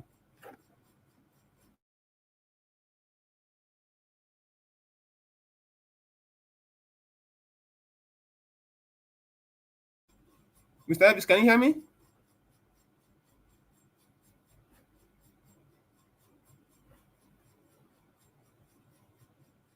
I can hear you. Are you there? Yeah, I think Mr. Elvis is dropped off. Okay. Yeah, I think, man, yeah. Thank you for your submission. Let Mr. Abdul Malik take over. Can you even see the people that are there? Is Mr. Malik there? Yes, I'm here. Take over now. Okay. Good evening, everybody in the panel. Good evening, Mr. Nigeria Watch. Good evening, Nigerian. This, our president, it's like they are playing politics with human's life. I see no reason why you are telling the governor to go and negotiate dialogue with terrorists. How can you dialogue with terrorists, criminals? It's not possible. How are you going to dialogue with criminal people that are killing people? How? It's not that they are doing something legit. It's illegal. They are committing atrocity. They are taking people's life. You are telling the governor to go and dialogue with them. How? How can you dialogue with them? And what happened currently? What happened in that place now? What happened in those states? Not even half quarter of what is happening in Borno State today. But they tell Edo State governor to fish out those people. But why can't you tell all those soldiers, all those governors to fish out those Boko Haram there? They will not do it because you know that it's not. Look at the other time, last time, what happened in Kano? They stoned DPO to death. They stoned him, they beat it to death. And there is nothing happening, you don't hear anything. How which it is south or southeast, you will see that the president will say they should fish out those people out. You cannot govern country like this. It cannot work. The problem is that those people, this our executive arm of government, they are the problem of these terrorists. Yeah, they are the one that created these terrorists, and they know in and out about these terrorists. That is the reason why they cannot fight these terrorists. To fight terrorists, very second, is very few, just 1 month. Our soldier will finish all the terrorists in the bush. It's just to equip the soldier. They don't need to recruit any soldier, no. It's just to equip them. If they don't have ammunition, they don't have equipment. That is what they need to do. Because they will not do it. They are just playing people's life with politics. That is what I see. How can almost 100 and something people die? You are telling the government to go and die along. How can you die along with terrorists? People that are taking people... Over 200. Yes, 200 and something, imagine. People that are taking people's life. That, even the talk, say, it look like they are suspected. Yes. They know everything about what is happening there. It's very clear because when you have sense, there is something that will tell you, you just know the inner heart of it. That is what I see. They know everything that is happening there.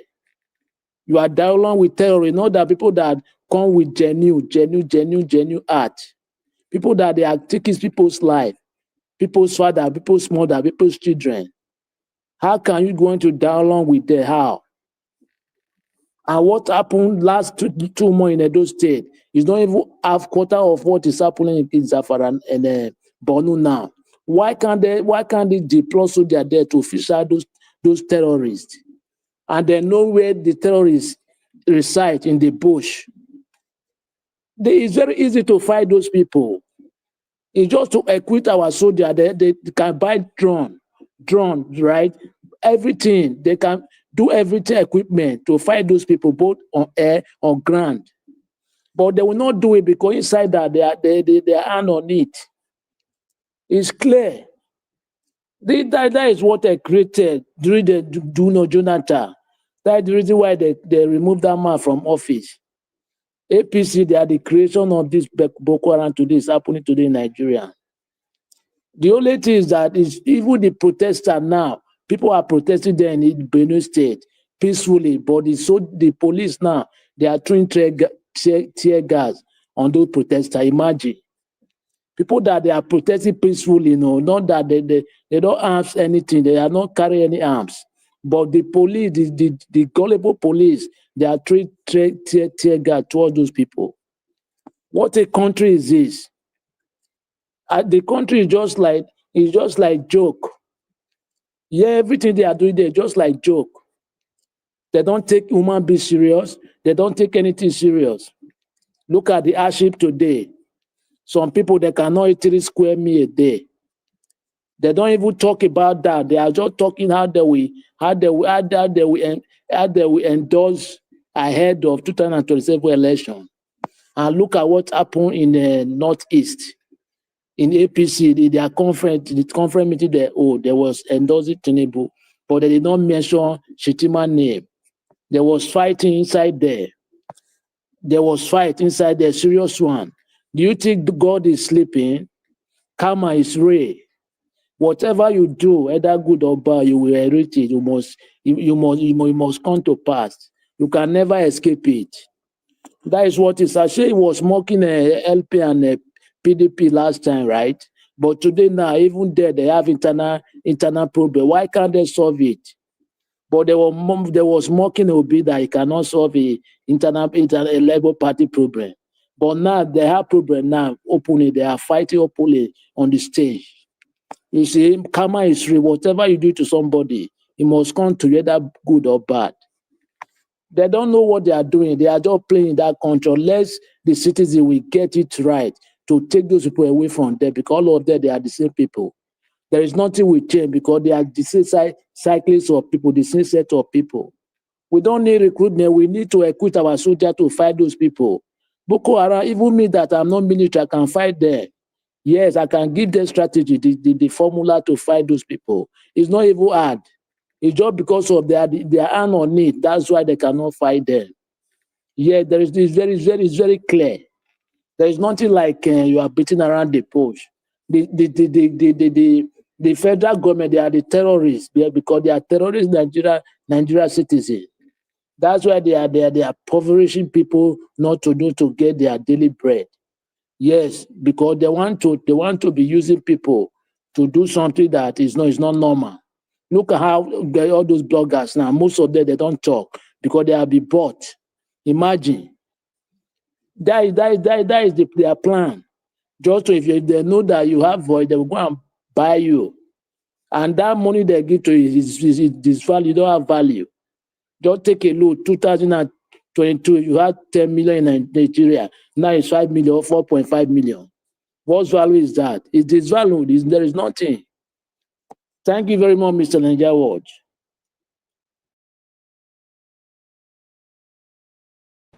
All right, Abdul Malik, thank you very much. I really do appreciate you. Thanks for that submission.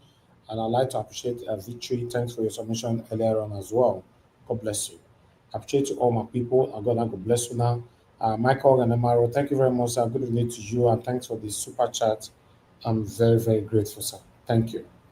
Happy birthday to my people once again. Malapegi Modi and Mike Akambare. God bless you all. Okay, let's hear from Tiobala, then Mr. Odua. Tiobala, it's good to have you on the show. Good evening to you. Please talk to us. Thank Is you, it possible that we can see the people that are on the platform? Because we don't even know who is there. And do you really need to know? Now, me, the monitor, now, me, they moderate this place now. Yeah, it would be good to know because I don't know the sequence and when they came in because they are going on and on. I'm not able to reply to statements that people have made. But it's okay. That's the way the conversation wants to go. Well, for security, soon I'll get tired because I have other things I need to do. Because if they are not going to let me respond, then I can't wait for 2 hours to respond to one statement. Yes, sir. Can I make? Yes, sorry, just one small thing. No. No, just to give you, I'm not rebooting anybody. I just want to make a suggestion. Najawash, please. Good morning to everybody. Najawash, please. When it comes to some certain issues in Nigeria, we don't need all these rebutters. You don't need all these rebuttals on security. Security is not something you reboot or you want to say you are the perfect person on it. Just say what you needed to be changed. Say what, give your own impact, and let it flow. Yeah, if you want to talk against anybody, let it talk. You cannot tell people how to give their submission now. No, Nigeria Watch it should be under your control. This issue is about, it should be under your control. This is security. It's not something you reboot. They It's not named politics. me. Multiple people named me, including callers, and I'm not It's able not to respond. politics. Okay, it's not politics. Black Panther, thank you. Let me move on right now. Tunaja, you have the right to reply when I come to you. Let me finish everybody on the panel. Chobala, you have the floor, sir. Talk to us. Yeah, thank you so much. Hope you can hear me. Yes, very clear, very clear. Okay, thank you. I think anyone has the right to reply. It doesn't matter. It's a dialogue, it's a conversation. Having said that, I really want to thank everyone on the panel. Thank you, Mr. Najawad, Mami Diaspora, and happy birthday to our lovely mama in the house as well. I also want to thank you, Vitri, for your wonderful submission, as well as Jonathan, even to Naja as well.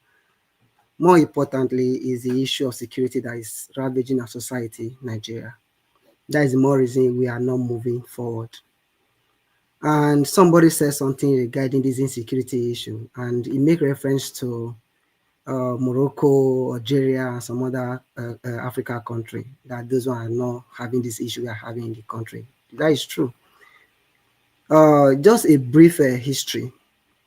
I just want to let you know that some of those countries you mentioned have been conquered.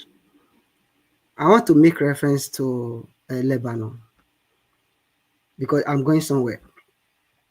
Years ago, Lebanon was a Christian country. Sorry, I'm coming in this way, in this manner, because this is what as my mind I want to say. Something happened in a nearby country that Lebanon has to accommodate some certain religion group of people into their country. So those set of people haven't gained some territory. They started burning people's houses in Lebanon.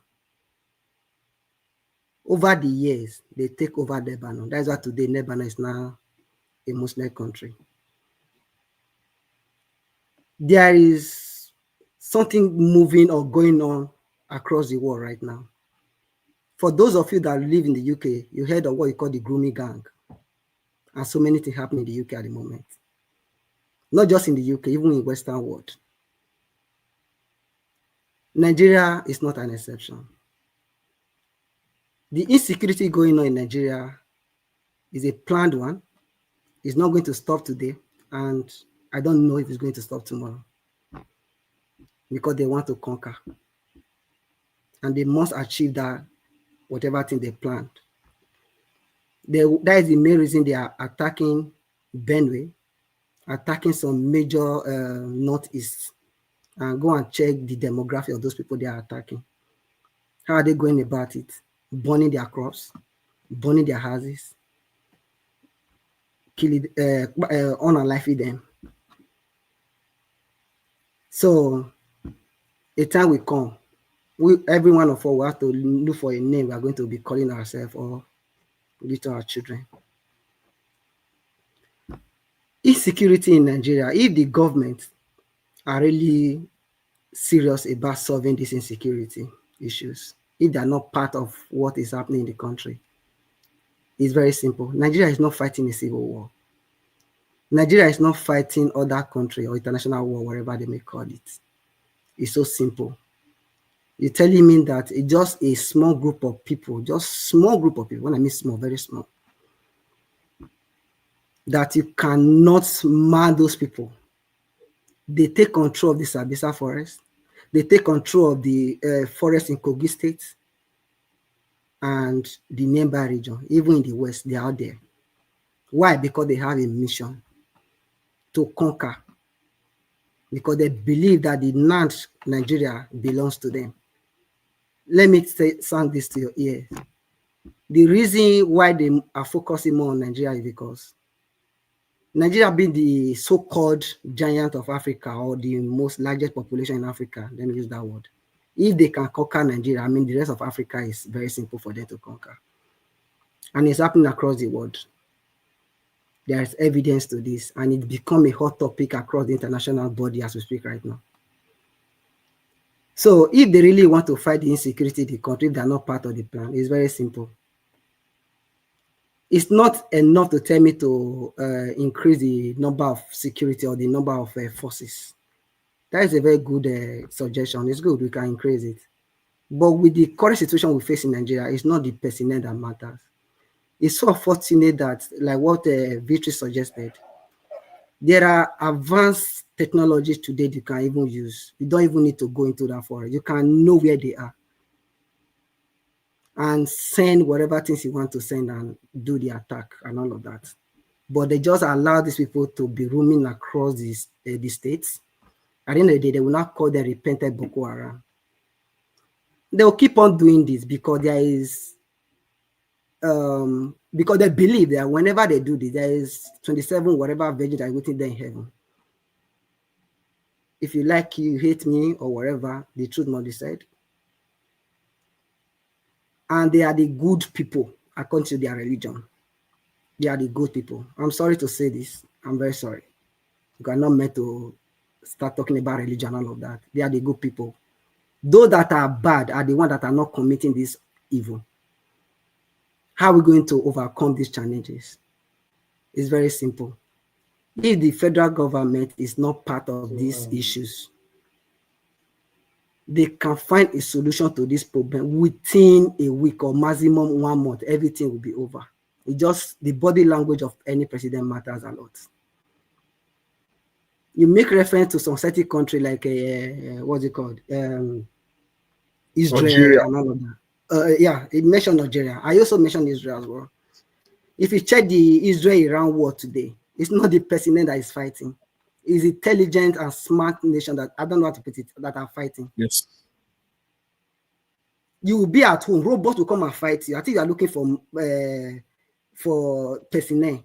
You will recruit the entire Nigeria without technological advancement. You will see bears. They will come to your house and bomb your own house. You will not see somebody that is fighting you. The earlier we realize our own potential, the better it is for us. Our mama in the house said something that why they came, they give us whatever nothing and all of that. See, it's very simple. You don't need to invite a white man or anybody to come and help you develop your technological weapon or whatever. Sorry, I'm using some kind of whatever things, that you need to fight all these people. I remember and I've heard during the Nigeria Civil War, whatever, some the Eastern people manufacture their weapon that they use in fighting. Where is our scientists? Where are our professors? Where are the engineers? Nigeria University is in comatose. We don't have any research going on across Nigeria University. We don't have our own weapon being manufactured. We don't have our own whatever thing that is, all we do is to go and buy and all of that, which is not bad. Truth be told, Nigeria is going through a lot, and I pray. 1 minute. I pray that we are able to overcome these challenges. The truth be told, they want to overcome Nigeria. They want to take over the territory of the country. The earlier we realize and root out these evil leaders that we have in the country, the better for us. Thank you, Mr. Elvis. All right, thank you, my brother Chiobala, for coming in to put your voice to this. God bless you. I appreciate you. Thank you so much. All right, we have 2 more to go. Mr. Oduwa, please talk to us. The Black Panther, get ready. Mr. Oduwa, it's good to have you on the show, sir. 8 minutes. Mr. Elvis. Okay, sorry. Mr. Elvis. No, sir, hold on. Let me finish with people on the panel, please. Just hold on. Mr. Oduwa, go ahead. 2 minutes. As listeners and viewers. 8 minutes, sorry. Yes, you can hear me now. Good evening, all the commenters, listeners, and viewers. Good evening, Mommy Diaspora. Thank you all. Well, thank God that Oshimole went to that interview. You see, this is the reason that Edo said you don't just judge matter with one person mouth. It was black devil, it was short devil, it was this, that clear. Help do this, help do that. It was clear. Now, The interview with Shehu Okimbaloye and Oshemole have shown that it is not only Oshemole that the thing happened to. It happened to the person who came before Oshemole. So what will EP say over those people? So what really I see here is that the tactics which they used to make that money, since they were able to prove that there was people still going in, that shows they did not late. Or there were people they were still selling tickets for. That shows that it was just the business of when you are in New Benin, you ring bell, ogbele, ogbele, ogbele, ogbele, chipa chico. Then when the person come or when he came, you want to buy the things, it is not the price you put that draw his attention. It's not that price you are not selling the thing. The tag, it's not what you are not selling the thing. So that is what's play out in this flight about APs and their passengers or their clients, customers. So where I will not much blame them. I will blame the people which call our government, because if we have a good people in positions, I believe that Airpeace bought his gas and he's paying tax and so on and so forth. So he's doing all kind of thing to make sure he cover his money, gain his money. But one thing is, if those people could not meet up to that money that you are charging them now, those seats will be left vacant. So it will be better for you to say with what you put, so that the seat will be filled up. Then enable you to have more clients or customers than using tricks. But anyway, it has happened. But Airpeace, since people are complaining about you, that means these workers that are working for you want to destroy your business. It's no longer the hate of a Yorubama hate Igbo, or Hausama hate Igbo, or the Benin people hate Igbo, or Igbo hate this one. No, it just shows that the people that are working for you did not really understand how business of this thing is supposed to be. Because those who, according to the flights of another country, those who bought early have more benefit than those who came and bought immediately. So please and please, people should see it as not by tribe or by hate, or we want to destroy the business of a person from the so part of Nigeria, but we all should advise Airpeace to improve and consider the price, so that it's better you have full passenger to make more money than putting high price and flying empty. So that is my advice for that, and that is my plea for everybody who think that it was by tribal hate or by oppression or by this, with the Shehu Okimbayoloye video or interview. I believe he put rest to that. Then for the what happened in Benue, my own is very simple. When people refuse to do what is right, then their oppressors keep oppressing them. When the Nigerians refuse to do what is right, then we begin to see the federal government, and they will arrest everyone. They will arrest us. If they will arrest, I believe there is no one police station that will contain one local government in a Benue state, not to talk of all Benue people came out or come out together. It is because we refuse to do what is right. Did you think me that is talking, if I'm to be a governor, I will go and meet the president and say, so I think is happening to my people. He will tell me to go and dialogue with them. The second day, he will see that my state, everybody, if you are indigenous of that state, we will come out and show the federal government that there is nothing like federal government without my state did not involve in it. So, but because those who in power or those who are so greedy, who do not have value for their own people, we say the federal government has said this. Me, as a governor, I will be the one leading protests. I'm not lying. I will be the one leading protests. If it is to go and block Aso Rock, we will go and block it. If it is to go and block House of Assembly, we will go and block it. And if you have, because I'm there to serve my people, I'm not there to serve federal government. You cannot come from outside state to come and do anything in my place and go free. It will never possible, because my people said, when the eyes is crying, the nose will also be crying with it. Because if I live, I still remain the land of, I still remain with my people. And that is why you see they are expecting, because they did not care about their state, that is why they are expecting the allocation to come from Abuja, because they did not care about their people. They are waiting for, because your people have the money to develop yourself.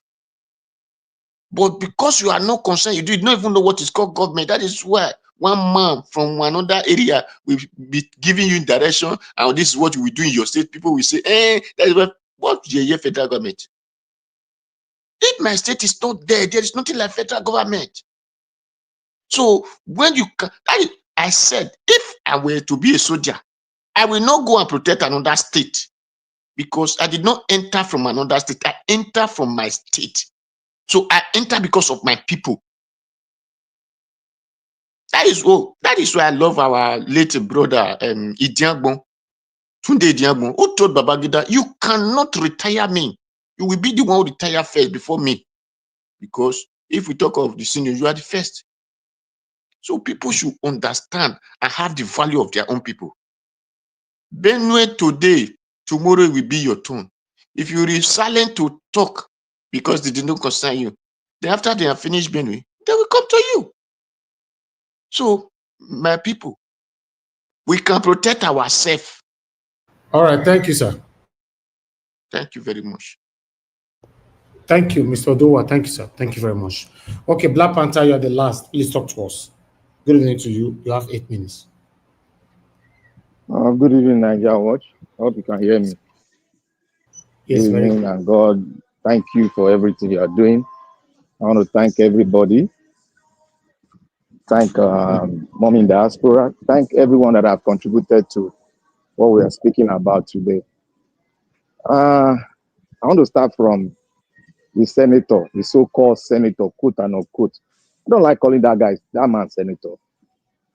You need to be in the dock, answering some questions from the judge.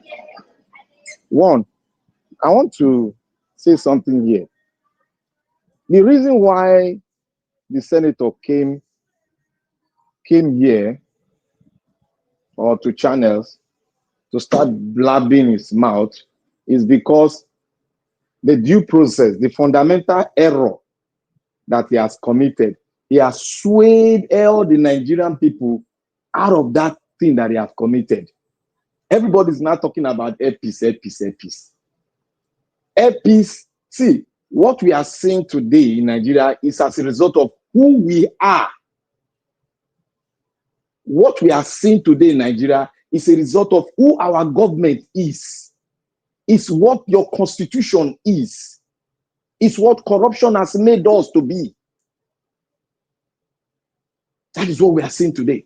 All of us are focusing on air peace, which is a matter of policy change. That thing will be corrected. We are not focusing on the character and the crime committed by the senator. What manner of a nation is this? And what manner of a people can be swayed easily with just mere words? There are 2 crimes he committed. Assault. The second one is attempted to, what's the second crime again? I put it on the wall. I'm trying, let me get it, because I'm really pissed off with this man. I'll remember it. I'll remember when I'm going on. He has committed this crime. He should be in court, either sued by EPIS or sued by the federal government, by the Attorney General of the Federation. And the Attorney General of the Federation is sitting down there when a senator breached a national security. That was why I asked some time ago. I said, what is the defense policy of your nation? Nobody can come out to tell me. But you know the defense policy of other nations. You can say it. You can talk it. Madam Patricia made an excellent submission. My brother that spoke last before Odua made an excellent submission. But Jonathan, you made an excellent submission from different angles. We must have a country before we talk on all these issues. The reason why we are having all this because of what the nation is. How can a senator breach national security? He has taught every youth on how to breach the security in at the airport. He has taught all the youth now, they know it. They can do it as well. They can do it. Before the security man comes in, they've already done what they want to do and they're out. That is it. I can carry a police officer, I read an escort, blow siren, I get to the airport, close the door, do what I want to do, take a chopper, fly out. Simple as ABC. There's no tracking, nothing. And he's standing there talking because he has not been sued. That is why he's talking. Because everybody is scared of senator. Instead of the senator to be scared of the people, we are the one now scared of the senator. That is what the nation Nigeria has made us to become. That is why I'm pissed off with people. Speaking on the main issue, you are diverting, somebody's diverting your attention. I said it here, I said, we are the best of Nigeria out there. And when your attention is being diverted, your intellect should make you know that your attention is being diverted. He committed a national security breach, and people are talking about APs.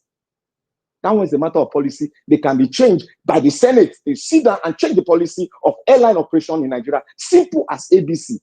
That is done. But what about the national security breach? What about a man that's trying to assault and kidnap in the national airline aviation industry? What about that? Nobody's talking about that. And the man is suing everybody. I just want to leave that side. You people should know that he committed a crime. Talk on the crime and leave a peace. Then let me talk on the security. I asked one thing. I said, what is the national security policy of Nigeria? We don't have. They handed over Nigeria to us. Damn, we had it, and we did not deem it well for us to rearrange our nation so that we can stay in harmony. Somebody said we need to increase our security personnel. Thank God, my brother came in from the US. He came and said, that is not the issue. I am 1,000, first time I'll be 1,000% in line with him. He spoke everything. And let me go from this other point of view. You see what is happening in Iran and Israel. You people know that Iran is not an Islamist nation. If you don't know, this might be surprising to you people. It's not an Islamic nation. The revolution brought in these people called Muslims, characters that came to opt out the king. Because Iran is made up of the Tutsi, 75% Tutsi, and 25% Muslims. Now, what do we have? They turn it to become what? An Islamic nation. Overnight, because of the revolution that America allowed to happen.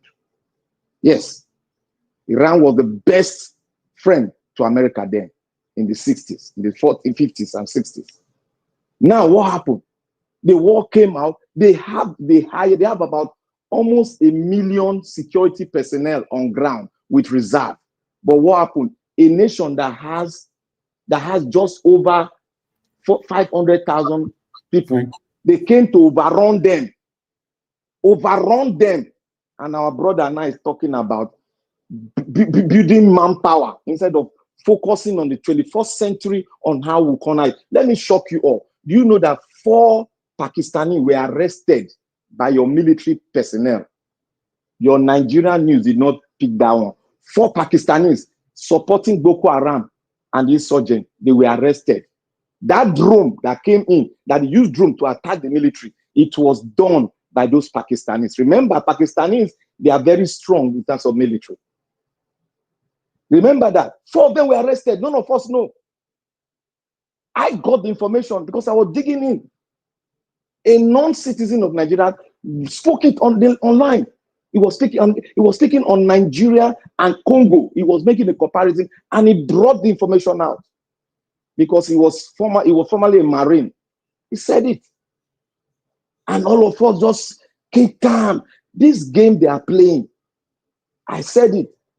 This game, Nigeria is not a country, and the book they have written for Nigeria is not meant for Nigeria to succeed.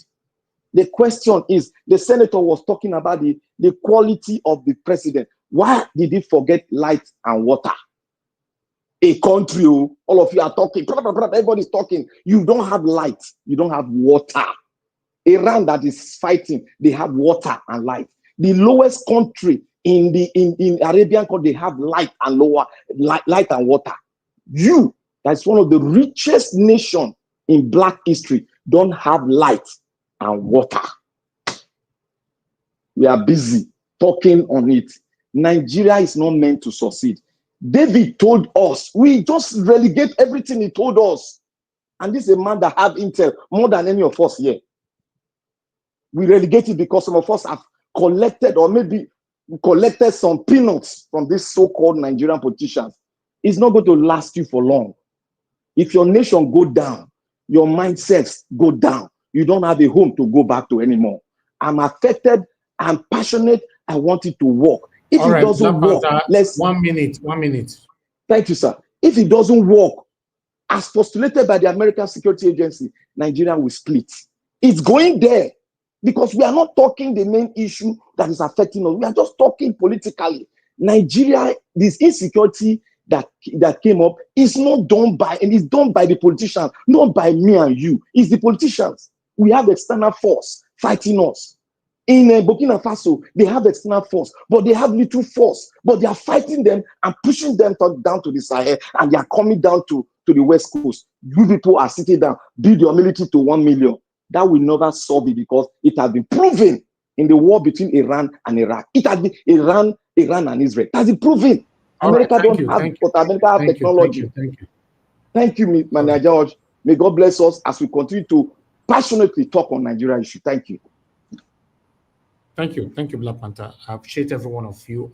Everyone on the panel have given their submission. We are going to have our second segment now, which is a lower minutes, so that we can round up. We're already 3 hours, 30 minutes. So this time I'm going to work with time. Everybody work with your time. I appreciate you all. But to Nigeria, because a lot of people responded to you today, I'll give you 5 minutes to respond to them, and you have your final submission 2 minutes. So altogether is 7 minutes for you. Exactly that minute. If you don't utilize it properly, I will log you out and bring someone else in for their 2 minutes. Talk to us, and you have 7 minutes to respond to people. Thank you. I appreciate that. Opinions are not equal. Make no mistake. Otherwise, if opinions were equal, the world would be in a mad place. When somebody tells you outside it is dark, and some other person comes and tells you outside it is bright, it's your job to go and check which one it is. The idea that all these people that are disputing all these claims that are all my positions don't provide any evidence for what they are saying. They will just say, oh, it's been proven. You notice that they don't actually have any proof for what they are saying.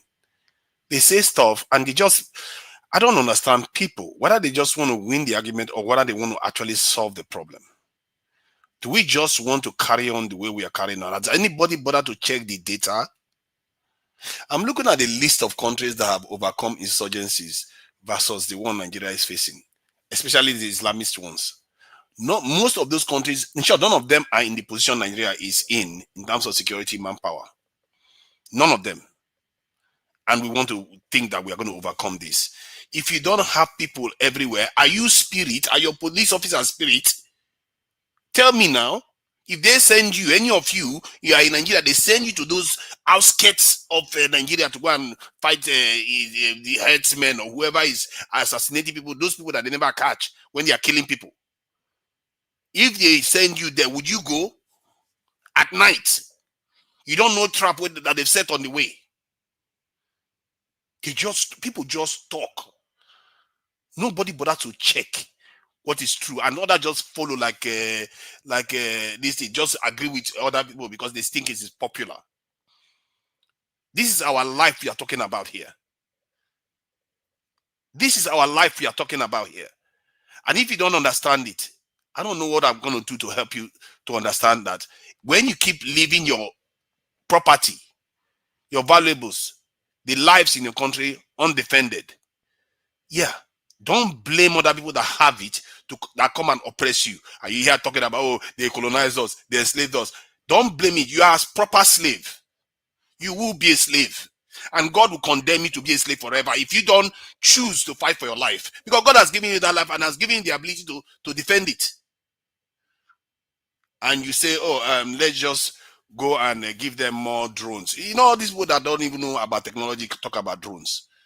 Do you know America has more drones than Nigeria? They have the most advanced technology in the world. Why do they have more soldiers?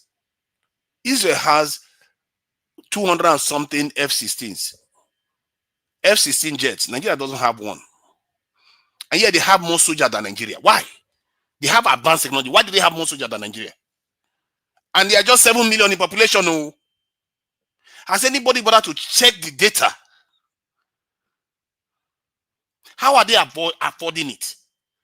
How is Egypt affording over 1 million men in their military? How are they affording it? With all the money we have, we can't seem to afford anything. And when we say that we should do this, we're like, it's not the problem. You think those countries don't have saboteurs too? If you think that Nigeria security is the problem, oh, they are corrupt. Why is the insurgents? Why are they not going to the cities? Don't we have corrupt officials in the cities? Use your brain. Because if you are not there, how do you protect people when you're not there? You be spirit. You have to have people there. That's the only thing we've never done. It's the only thing we've never done. We've done everything else. Had meetings, discuss, command the defense ministers, call this one, less synergy, less all kinds of nonsense they talk about when they actually know what the problem is. There is a reason why all your politicians, when they were coming for an election, all of them said they were going to recruit more because they know the solution. Why is it that all of them, all the politicians, P2B, Tinubu, Atiku, so all of them said they're going to recruit more? Why? Don't you ask yourself that? Are they stupid? Jesus Christ, people, open your eyes. I don't know all these people that come here talking like they know what they're talking about. If they have what they're talking about, present your data.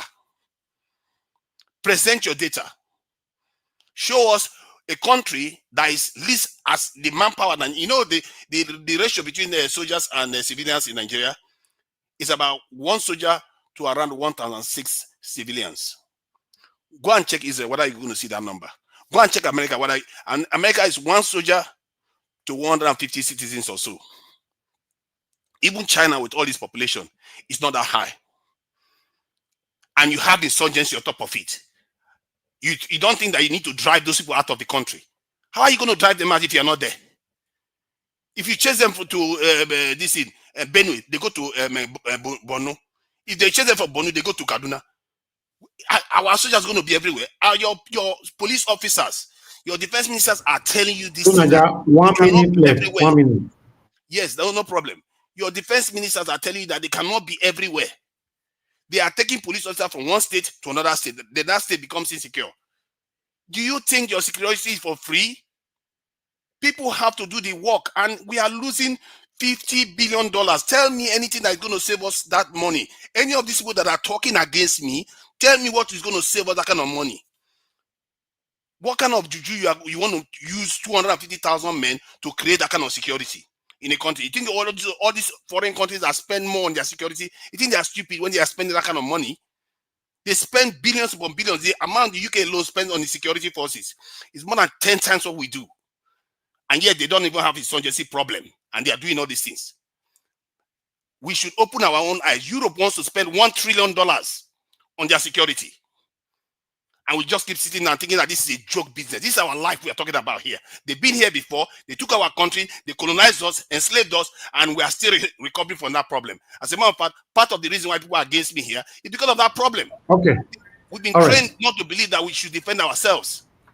Thank you. Thank you. All right, Tunaja, thank you very much. At least you've responded to everybody who reacted to your submission earlier on. Okay, I'm going to go to Mr. Jonathan. Mr. Jonathan, your final submissions are 2 minutes, please. Yeah, Mr. Elvis, I don't think it would be fair to give me 2 minutes because the person that responded gave him 5 minutes. Nobody responded to your submission now. No, he really responded to, because I was the one that responded to his submission. Nobody responded to yours. That's why I gave him the 5 minutes. He responded. Okay, all right. See, Mr. Elvis, yes, let me say this. Somebody spoke just now. He was talking about data and statistics. Wrong data, wrong statistics. So let's talk about data and statistics. The fact that you pick and choose data and statistics that suits your narrative does not mean that your narrative is the solution to Nigerian insecurity problem. You cherry pick statistics. So let's talk about statistics. Okay? In Africa, Nigeria has the largest budget, military budget in Africa. The country that the person, this one is perpetrating here, Algeria and the rest of them, Nigeria budget, defense budget, doubles their budget. Algeria, the entire interior ministry, and the interior ministry, the police is part of their interior ministry. If the person that just spoke can come and tell us specifically the number, the dollar amount that Algeria budgeted 2024, let's leave 2025 alone, to their police force, please throw the number out. At least you and I, everybody here knows that of Nigeria. The Nigerian defense in 2024 was 3.1 billion. It is different from the interior. When you talk of Algeria, their 25 billion is entire defense, including the interior ministry, including the police. Somebody spoke about professionalism here. It will shock you to know. In Africa, the highest level of police professionalism in Africa, number 1 is Burkina Faso. It will shock you. Nigeria does not even cut the top 20. That's when we talk of efficiency, what is killing us? It's lack of efficiency and corruption. Burkina Faso tops it. So if you talk of professionalism, you want to utilize equipment today, Burkina Faso, with little resources, they will perform better than Nigeria, because you have to train them, Nigeria, from the scratch. Anyway, somebody have talked about Iran and Israel.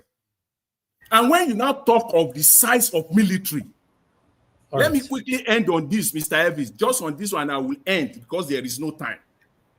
When you talk of the size of military, all these countries that you are perpetrating here, you are putting out here, is a combination of active and reserve. It's a combination of active and reserve. And somebody put a solution here, I believe it was Madam Patricia, and he talked about mandatory military training, where if they are serious, if the Nigerian politicians are serious, that is the route they will take. They will start a mandatory military or police or whatever or security training for Nigerians, where when you finish, you don't have to go, but when it is needed, that state can call you up. And if that state is overwhelmed, they can request another state to support them. But guess what? Nigerian politicians will not go that route because they want to control the police for their election rigging. All these countries you are perpetrating, it is reserve. It is the combination of active and reserve. It is not just the entire number. So it doesn't add up. So when you are talking of, you are throwing your statistics up and down, stop cherry picking those ones that suits your narrative, that you can't even back up. If it is statistics and data you want to talk about, let's talk about it. And then you will know that all your narrative will fall flat. Yeah. It is not about just doubling or tripling security personnel in Nigeria. It is about efficiency, professionalism. That is it. Thank you very much, Mr. Elvis. I'll leave you there. All right, thank you. Thank you, Mr. Jonathan. Before I move on to Mother Patricia, I'd like to respond to what you just said. You know, I like the fact that you've passed in that information for our spectators to understand the budget that goes into Nigeria military, rather our defense budget in Nigeria. But if the money is not properly utilized how it's supposed for the primary purpose, it means there's corruption in the body of the defense. But still, let me just give you hold on. I don't like people coming when I give you my submission. I don't like it. Please. Anybody can forget what they are saying now. Nobody, please mute yourself. I'll be giving, so all of you is guilty of this thing on this platform. I'll be giving my submission. Everybody will be coming in. I don't like it. Let me finish. Then, if I have to come in, Mr. Jonathan, your statistics were not right. You know, because while you were talking, I was doing the research here.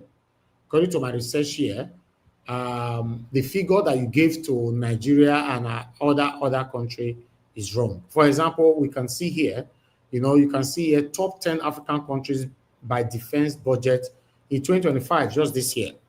Then you can see that Algeria have $25 billion. Morocco have $13.4 billion. Egypt have $5.9 billion for their country defense, military defense. While Nigeria yes, Mr. Elvis, that's what I said. I didn't say anything outside that. No, Nigeria have 3.1. Yes. You didn't say 3.1. This is my argument, though. You see, now when you now go further, numbers don't lie, but you go to dig deeper. Yeah, but you see the 25 billion. Say it how it is. I said it. I said it in my submission. I said that the 25 billion of Algeria, it is the entire defense ministry, which comprises of their military, air force, and police. But hold on. What I'm trying to give the right figure for the people now. Yeah. You know, I don't mind the argument or the debate or whatever, but let's get the accuracy of these figures. You know, for the purpose of prospective review. You never know who is listening. Nigeria have, as of this year, Nigeria have 3.1 billion. Libya have 3 billion. South Africa have 2.3 billion. You know, Ethiopia have 2.1 billion. Tanzania, 1.4 billion. Tunisia, 1.4. Kenya, 1.3. So even though, let's come back to Nigeria again. Even though Nigeria have 3.1 billion, you and I know that this 3.1 billion, the money they are spending on our defense inside this 3.1 billion allegedly is not up to. Remember, that billion is dollars, will not be naira. The money they are spending on our defense inside is not up to $500 million. It's not up to $500 million. Is it? Let's be honest. In addition to that 3.1 billion, Nigeria still has over $1 billion for interior ministry. This Algeria budget and Morocco budget that we're seeing here quoted there is a combination of their army, air force, and police combined together. Let me just add one detail. Their interior ministry. You give your submission. People are no. He's adding now. He's able to add information. Let me just add 50 seconds. The information is that. Go ahead. Yeah, the information is that Morocco, Algeria, and Egypt put together is less population than Nigeria, but they spend over $30 billion on security. Yes, I agree with you on that. Yes. That is my don't concern. miss that, Mr. Elvis. That is not correct. I'm saying it here emphatically. You people are not getting it. I said it is a combination. Nigeria has interior ministry. Entirely, the budget is completely different. These numbers you are seeing for this country comprises of their army, air force, navy, and the interior You are ministry. saying those people that listed that in, they don't take that into account. They are stupid. What are you talking about here? Nigeria has a separate budget for interior ministry. Okay, let's say Nigeria is 4 billion. Let's say Nigeria is 4 billion. You are looking at the country. Okay, thank you, two of you. Thank you, thank you. We hear. Other people have other suggestions. Thank you. Yeah, please go. Yes, people can have their other suggestion, but don't come here and throw statistics here that suits your narrative. All right, you are wrong, and you are hello. Tunaja, thank you. All right, as you all know that on this platform, we all are doing excellently well, and we are learning from each other's here every day. But I also like to let people know that I'm a very, very good researcher. You know, I got first class on my research, on my dissertation in university in the UK. So while you are talking most times, except I'm distracted and I'm doing something else, while you are talking, I'm doing my research, you know, and I can go extensively by doing a research, by even paying, just to prove to people, because there's a research, some information that you want to get, you can't get it free, but you need to pay for it. So I can easily do that, just at least to prove to my people what is right and what is wrong. But coming to this now, I would like to quickly let you understand, Mr. Jonathan. You know, according to what I find here now, let me put this on the screen, just bear with me. It looks like you are likely right, according to the total figure that I just get now. Hold on, I'm trying to pile it up together so that it doesn't look cumbersome to my listeners. Please bear with us, guys, because before I end this show, it's better we get this right. We're not going to be like, say, we just talk, but we cannot actually get what is happening right. Why is it not showing? Don't do this one. No. Show, make everybody know, say, you are right or you are not right. Okay, it's not coming up. Then let me put the total, this thing on the screen. I wanted you guys to see it in a bigger view, but in case you cannot see it now, but I will just state it. That's it there. Okay, you can see in Nigeria 2025 budget, a significant portion is allocated to security and defense, totally 6.57 trillion naira. When they turn it to trillion naira, can somebody convert it to dollar? Because that's what I might have issue with right now. Converting naira, this big amount to dollar is not too easy. Okay, this includes 3.110 trillion specifically for the Ministry of Defense, along with allocation for the Ministry of Police Affairs, 1.31 trillion, Interior, 1.11 trillion, and the National Security Advisor, 690 billion naira. The total security defense budget is the largest allocation in this country's history. Here is a breakdown: 2025 security and defense budget. Total security defense budget, 6.57 trillion. Defense Ministry, 3.1 trillion. Ministry of Police Affairs, 1.3, Interior. So if you check what Jonathan was saying, Jonathan is also right 100%. Because if you accumulate these old figures together, for example, this is naira though, that's what I'm saying. If you add 6.5 trillion to 3.3 trillion, we already have about 10 trillion there, plus 1.3. Sorry, I'm misinterpreting it. It says total includes the defense budget. Those ones are itemized values. Okay. Whether they are itemized or they are not itemized, the numbers are itemized. If you sum all of them up together, they become hold on. If it's itemized, that means the total is 6.57. Yes, which arrives at 4.2 billion dollars, and that is what he is using to argue. It cannot be 4.2 billion. It cannot be 4.2 now. Billion dollars. What are you? What are you talking, sir? See, you said something is converted in naira in it cannot be for. It cannot be to Nigeria. Let us move on. Please let him do it. Please let him do it. Add it up together now. In dollars, yeah, it is going to come in naira. The entire amount in naira. Add it up together in naira, and then divide it by their number, 1,500 naira. in dollars. 6 point. How much was it? 6 point what again? 6.5 trillion. 6.5 trillion. I'm trying to get it right.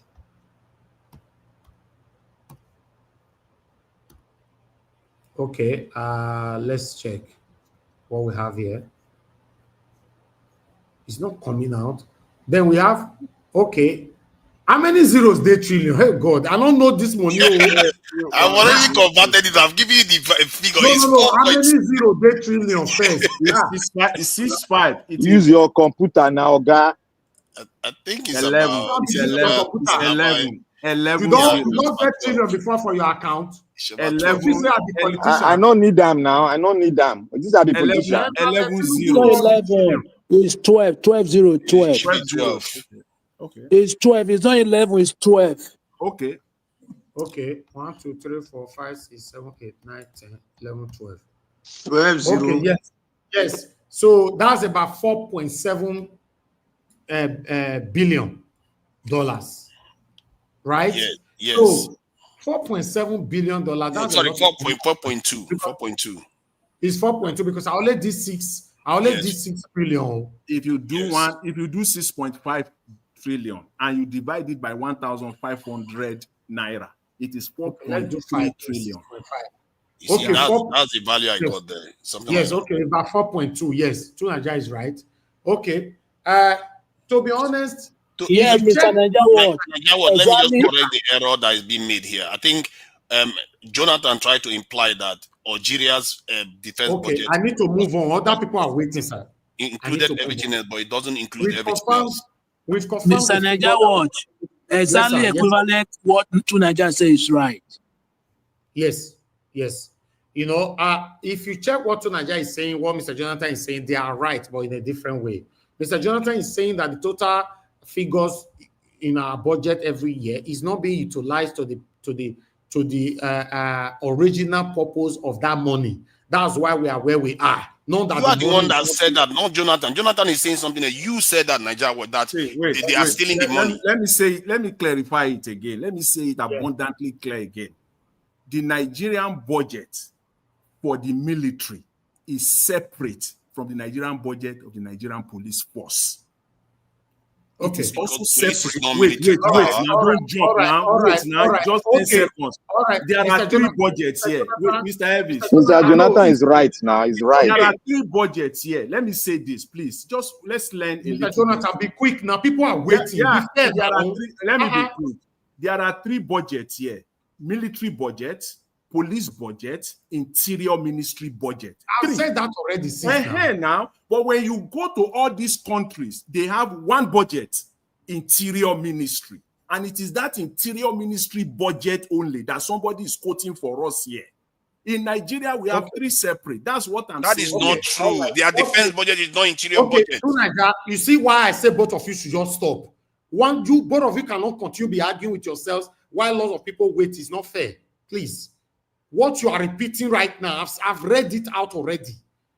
The interior budget, whatever budget, Tinubu budget, a Yaradua budget, or whatever, I've said it all. Please, we cannot continue to be reversing back again. Let's move on to the next person. Madam Patricia, if you are there, talk to your finance submission. 2 minutes, man. Thank you. Madam Patricia is not in the building. Victory, please talk to us. Your final submission, 2 minutes. Yeah, thank you, Mr. Evans. I think, I don't know, sometimes I think we'll just, I think sometimes we'll say these things. But where's that noise coming from? Sorry, just 1 second. Let me just move out from here I am, please. Just move to another one. Sorry. Or should we come back to you? Yeah, I can speak now. Sorry. So what I was saying is that sometimes we look at the numbers, and I think we can obviously everyone can play with the numbers back and front. And I think in the broad spectrum, if we're looking at this in a nuanced perspective, is that even with the small amount of money that I get in now, because when you were talking, I was doing my own research as well. It's about $4.2 billion US. Even with that, they can still do a lot with that amount of money, but they are not spending the money how they should spend the money. And how you would know this? Let them kidnap Tinubu now. Then you will know that Nigeria have security. When it comes to them, they go out, they will go crazy, they will go out to make sure that they get the issue resolved. But when it comes to the masses, they don't care. So, and as I said before previously, I think about the issue of security is local. And if every local government is armed, people with armed personnel and trained properly, this whole security issue will be resolved, and Nigeria will become will be a better place for everyone. So I think the security issue is going back to local security and getting it done properly. Thank you. Thank you, sir. Thank you, Oga Victory. Thanks for your long way. These two lions here, no say they matter as again. These are our deep analysts here. Okay, let me hear from Abdul Malik. Your 2 minutes, sir. Yeah, good evening once again, Mr. Elvis. This thing there was arguing. See, I want to ask just a little question. This Ministry of Defense, Ministry of Defense, the money will come to, we now distribute the money to other departments. You know how they do it, or they will divide, or they will distribute each department like SODIA, like Air Force. It's Ministry of Defense that we give them budget to. The Ministry of Defense now will now allocate the money to the other department. That is how they do it. That is not my issue. The problem is this, that Nigeria, to fight this insecurity, is very simple. It's just because of insider. They aren't on it. That is the reason why they cannot fight it. Yeah, there is no big deal there. Because you will not tell me those people that there are how many thousands of them. Yeah, they are not much. Yes, 300, 400,000 of terrorists in Nigeria, right? Why can't they fight those people? Just because of their hand on it. That's why that is the reason why they cannot fight it. Look at what happened in Benue State now. Is it not clear? It's very clear for you. How can the president tell the governor there to go and negotiate with them? It's very somehow. Thank you very much, Mr. Nigeria Watch. God bless you, sir. Thank you very much. Izon, thank you very much, sir, for your long wait. Please give us your final submission, sir.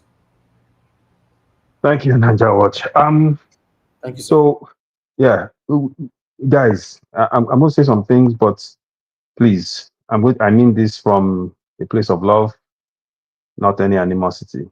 Okay. We sometimes we do these things where we have something that has happened to us. And when I say us, I mean what happened to Benue happened to all of us. Right. And we start to get caught up in whose idea for a solution is the better one. You understand? What we should be talking about is the issue and what the government should be doing to resolve it, or what we can do to assist, maybe like this platform, to spread the news more or something. Okay? My brother to Nigeria, having more people is right. Jonathan, having them professional and efficient is also right. These are not two distinct, very different, opposed views. They will both work and they can both be implemented at the same time. But you have to realize, to a point to Nigeria made about Morocco having much less of a population, but spending more on security. If you take the renovation of Shetima's house, if you take the recent building renovated in Abuja that we named after Tinubu, and you take the bulletproof cars that they spent money on, if you combine those three items they spend money on, and you take that money and you invest it in security in the Benue Plateau axis, this thing stops tomorrow. It stops because you will have an anti-insurgency force. They will be well trained. You will get them the best weapons, best surveillance, best everything. These people will be crushed in under a week. All right. I rest my case. Thank you. Yeah. Thank you, sir. Please find time to join us all the time, whenever you have the chance, because every submissions here is very, very important. That's the only way we can move Nigeria forward. If we allow just one person to be doing this, it will be difficult for us to move forward. Thank you, sir. Sure. Thank you, sir. Chiobara, if you are still there with us, your 2 minutes, sir. Yeah, thank you, Mr. Elvis, and everyone on the panel. And just for a short one, whatever solution everybody is giving here, everybody thinking that is the best or way for the country. All in all, everything still lies to the responsibility of the Nigerian leader. Increasing the budget, increasing the personnel. It's not the Nigerian masses that will do it. It's the government of the country that will do it. They travel far and wide and go to Western world. Even, for instance, our local policemen on campus, even in different counties and all of that. You see a police going, they have body camera. In their own vehicle, they have a modernized computer they can use to view different areas. They have things around. They can even deploy their drones. While they are inside the car, watching around their neighborhood, everything is there. So those are those things that can help you. So whenever you notice any strange movement, at that point, you can radio other persons to come and join you. They don't need to be moving from one village to another, like you said. But having a good equipment and well-trained personnel, all these things will be sorted out. There's enough police in Nigeria, though we still need to recruit more, like you said. But what happened in Rivers State recently, it is there you now know Nigeria have enough security. Before you know, the whole of Rivers State was full of a soldier army and all of that. One of those things happened in Delta State recently, not quite long, when they have issue with a bunkering and all of that. Not as in, they mobilized Nigeria army to that place. What happened in Benue State? Do you think those few personnel, those small, what's it called, banditry and all of that, you cannot contain those of evil people? All right. So just for this, somebody made mention of Pakistan, how some foreign bodies are coming to infiltrate Nigeria. And like I said before, they have an agenda. All of us must wake up to be able to defend our country. Otherwise, they will turn it to what they want to turn it to. Thank you. Thank you, Tiobala. No, they hear from you. This one they come once in 78 years. So, your submission is very important to Nigeria. Thank Sir, you. I'm 100% with you today. You talking well. Thank you. Black Panther, I remain 1 minute for your final submission. You don't already use 1 minute. Thank you. I feel allocate my time to somebody. Okay, yes, you can. Yes, quickly now. I want to give Oga Jonathan my time. Okay, He has something to say. Okay, yes, thank you. All right, Mr. Odua, your final submission, 2 minutes. Mr. Jonathan, get ready. Okay, thank you. Well, recruit or not recruit, all those things are not what is our problem. Money or no money, that is not our problem. Our problem here is those people that is top military officers are the one destroying Benue, and they are all Fulanis. Tukuburu Taye, the time and Buhari, they were all Fulani. They were destroying Benue and destroying the entire Nigeria. Buhari have left now. The one they left over, they put their brothers, who they call repentant Boko Haram, into military. I've sent I sent you two Nigeria soldiers who spoke at. I sent you the video this morning. I don't know if you play it. If you hear those boys, you will know that what is killing us now in Nigeria, it is because we, the Nigerians, have given this Fulani hand to overcome in everything in Nigeria, because Buhari have made them the general. That is why they always take the Nigerians to Safara, Sambisa, called in Sambisa for the name of they want to go and fight Boko Haram. They will start killing the Nigerians then, the name of their killing soldier. Why will you expect that? The Nigerian soldier doesn't, but before you know, they will destroy all those soldiers and collect their weapons. They destroy all soldiers. It's a spirit that is coming to come and destroy. And why do they buy to Kanu jet, whatever they call the jet? Why are those jets not fighting, supporting those soldiers? No, because these people called general are the one destroying Nigeria. And that is why the president said, go and dialogue with. Which kind of dialogue? Nigerian people, resist the federal government to defend yourself, because the land belongs to you. There is no land called federal government. There is no state called federal government. There is no one person called federal government. All of us, Nigerians, defend yourself from all these Fulani who have occupied your land in the name of one movement, one Africa, one this and religion. Now, if not, we will not have place called our home. Fulani will take all over. Buhari have said, give them in each state a local government in each state. If not, we will not agree. If not, by now, the country will have been Fulani country. Thank you. Thank you, Mr. Odowa. God bless you. Okay, final, Mr. Jonathan, use you 2 minutes. Give it to you quickly. Mr. Elvis, thank you very much. I really appreciate it. My brother Black Panther. Thank you. See, okay. Yeah, the fact that politicians will come and they will say they will do this, they will do that, and they ended up doing it, does not translate to the solution of that problem. Politicians say things that suits them during campaign. So the fact that politicians and their operatives will come and say they will recruit during their campaign does not mean that is the solution to the problem. After all, politicians have said so many things in the past which they went on to carry out, but the problems are still there. The problem are still there. So saying it does not translate to solution. So we cannot hang and sit on that. It is the way and manner at which it is executed. And again, I will end on this. Solution that we all know that is fair to all Nigerians, even when you are talking of expanding the number of security personnel in Nigeria. Why not do it across board? Why not have state police, for crying out loud? Why not make Nigerians to go on, even if you want to call it security training, 6 months, 1 year, mandatory.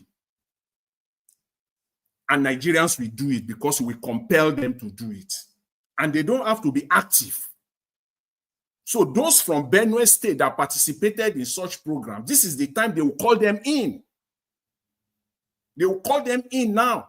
This is their time. And if the Benue State governor, the incumbent, said, I still need more, other state can chip in. But as I said, Nigerian politicians, they are not ready to do that because it will not suit them. It will not suit their corruption and their rigging machinery. It won't suit it. But that is a solution that even if you are talking of expanding the number, talk of something that is even fair, not just to throw money at it. And then the corruption will continue and goes on and on and on. And here we are. Thank you, Mr. Elvis. I will leave you there. All right. Thank you. Thank you, Mr. Jonathan. I want to appreciate every one of you that came into the panel today to Nigeria. Mr. Jonathan, Mother Patricia, Victory, Mr. Abdul Malik, Mr. Ezon. Thank you, my wonderful people. Then thank you, Tiobala. It was good to hear from you. Mr. Odowa and my brother Black Panther. God bless you all. I would like to appreciate those of you that called in, Mother Deborah. Thank you very much. I appreciate you, Tony Africa, and Wale also called in as well. Those of you that super chatted the platform, Mother Peggy Monday, thank you very much, man, and happy birthday to you once again. Thank you, Mother Suberry, God bless you. Michael Ganamaro, God bless you, sir, I appreciate you. My brother Mike Akambare, happy birthday to you once again as well. In the comment section, Mother of Common Diaspora, thank you very much for me, I appreciate you. Thanks for all that you do, and I love you so much. Thank you very much, Abu Azi, thank you very much, God bless you, sir. Appreciate you for all that you do. Love Maduka, thank you very much, man. Tony Africa, thank you. I appreciate you all right there. Karen Bay, I can see you. Betmark, thank you, sir. Lumide Akewomi, it's good to hear from you, my brother. Thanks for joining us today. Thank you to Nigeria. I can see you right there as well in the comment section. And Debsy, thank you very much. Thank you, once again. Clement, I can see you. And I'm Bright, and many, many, many others. And God bless you, all my people. I would like to quickly say this before I press on that button to end the show. The reason why we are where we are today in Nigeria is not because the budget is not attractive. All the budget that they're passing every year in Nigeria is very, very attractive. It's because we have a satanic set of people who call themselves government. Since this country was created, if I'm not mistaken, or since 1999 now, this satanic set of group of people, they have been recycling themselves, doing turn by turn to rule the country, drain the country, and suffocate the citizens of the country, the Federal Republic of Nigeria. So the problem is not the budget that they pass every year.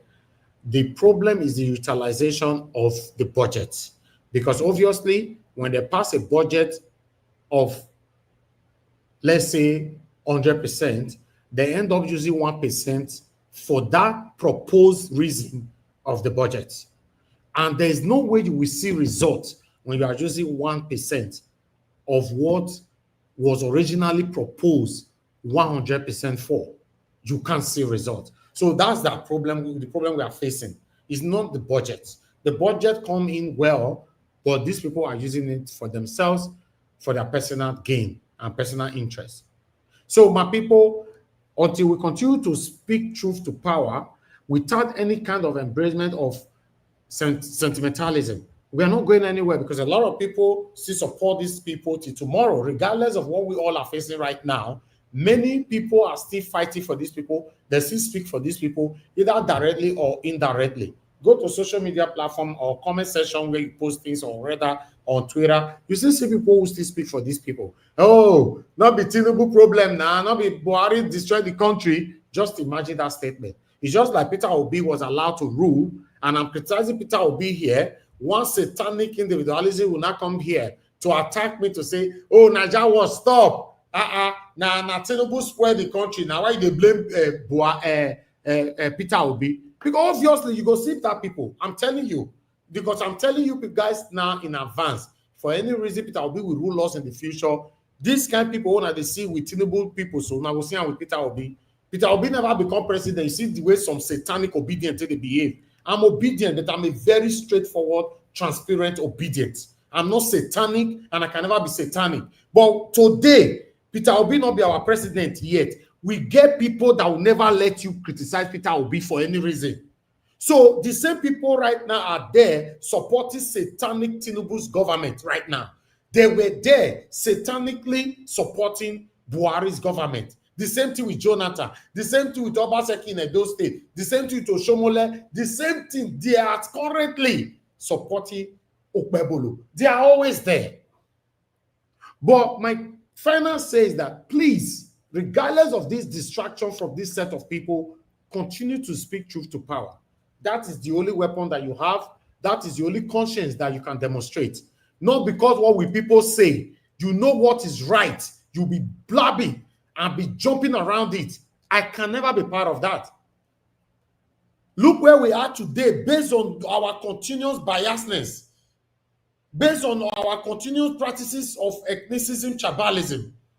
Even as of today, despite the hardship, economic hardship in Nigeria right now in the country, you are still seeing some people say, I prefer my countryman to be there. But not worry, make it time was complete. That's why we have a long way to go.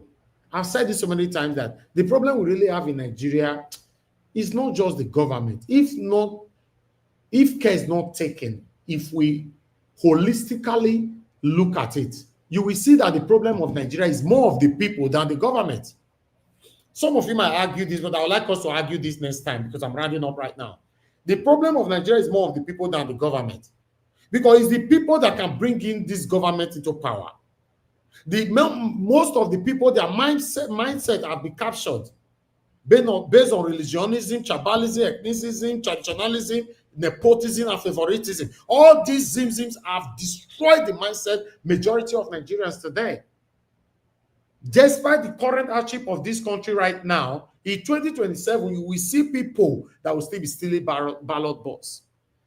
Normally, if you want this country to work, there should be capital punishment for people stealing a ballot box. Either by the capital punishment passed, the bill passed by the government, or passed by the people. Yes.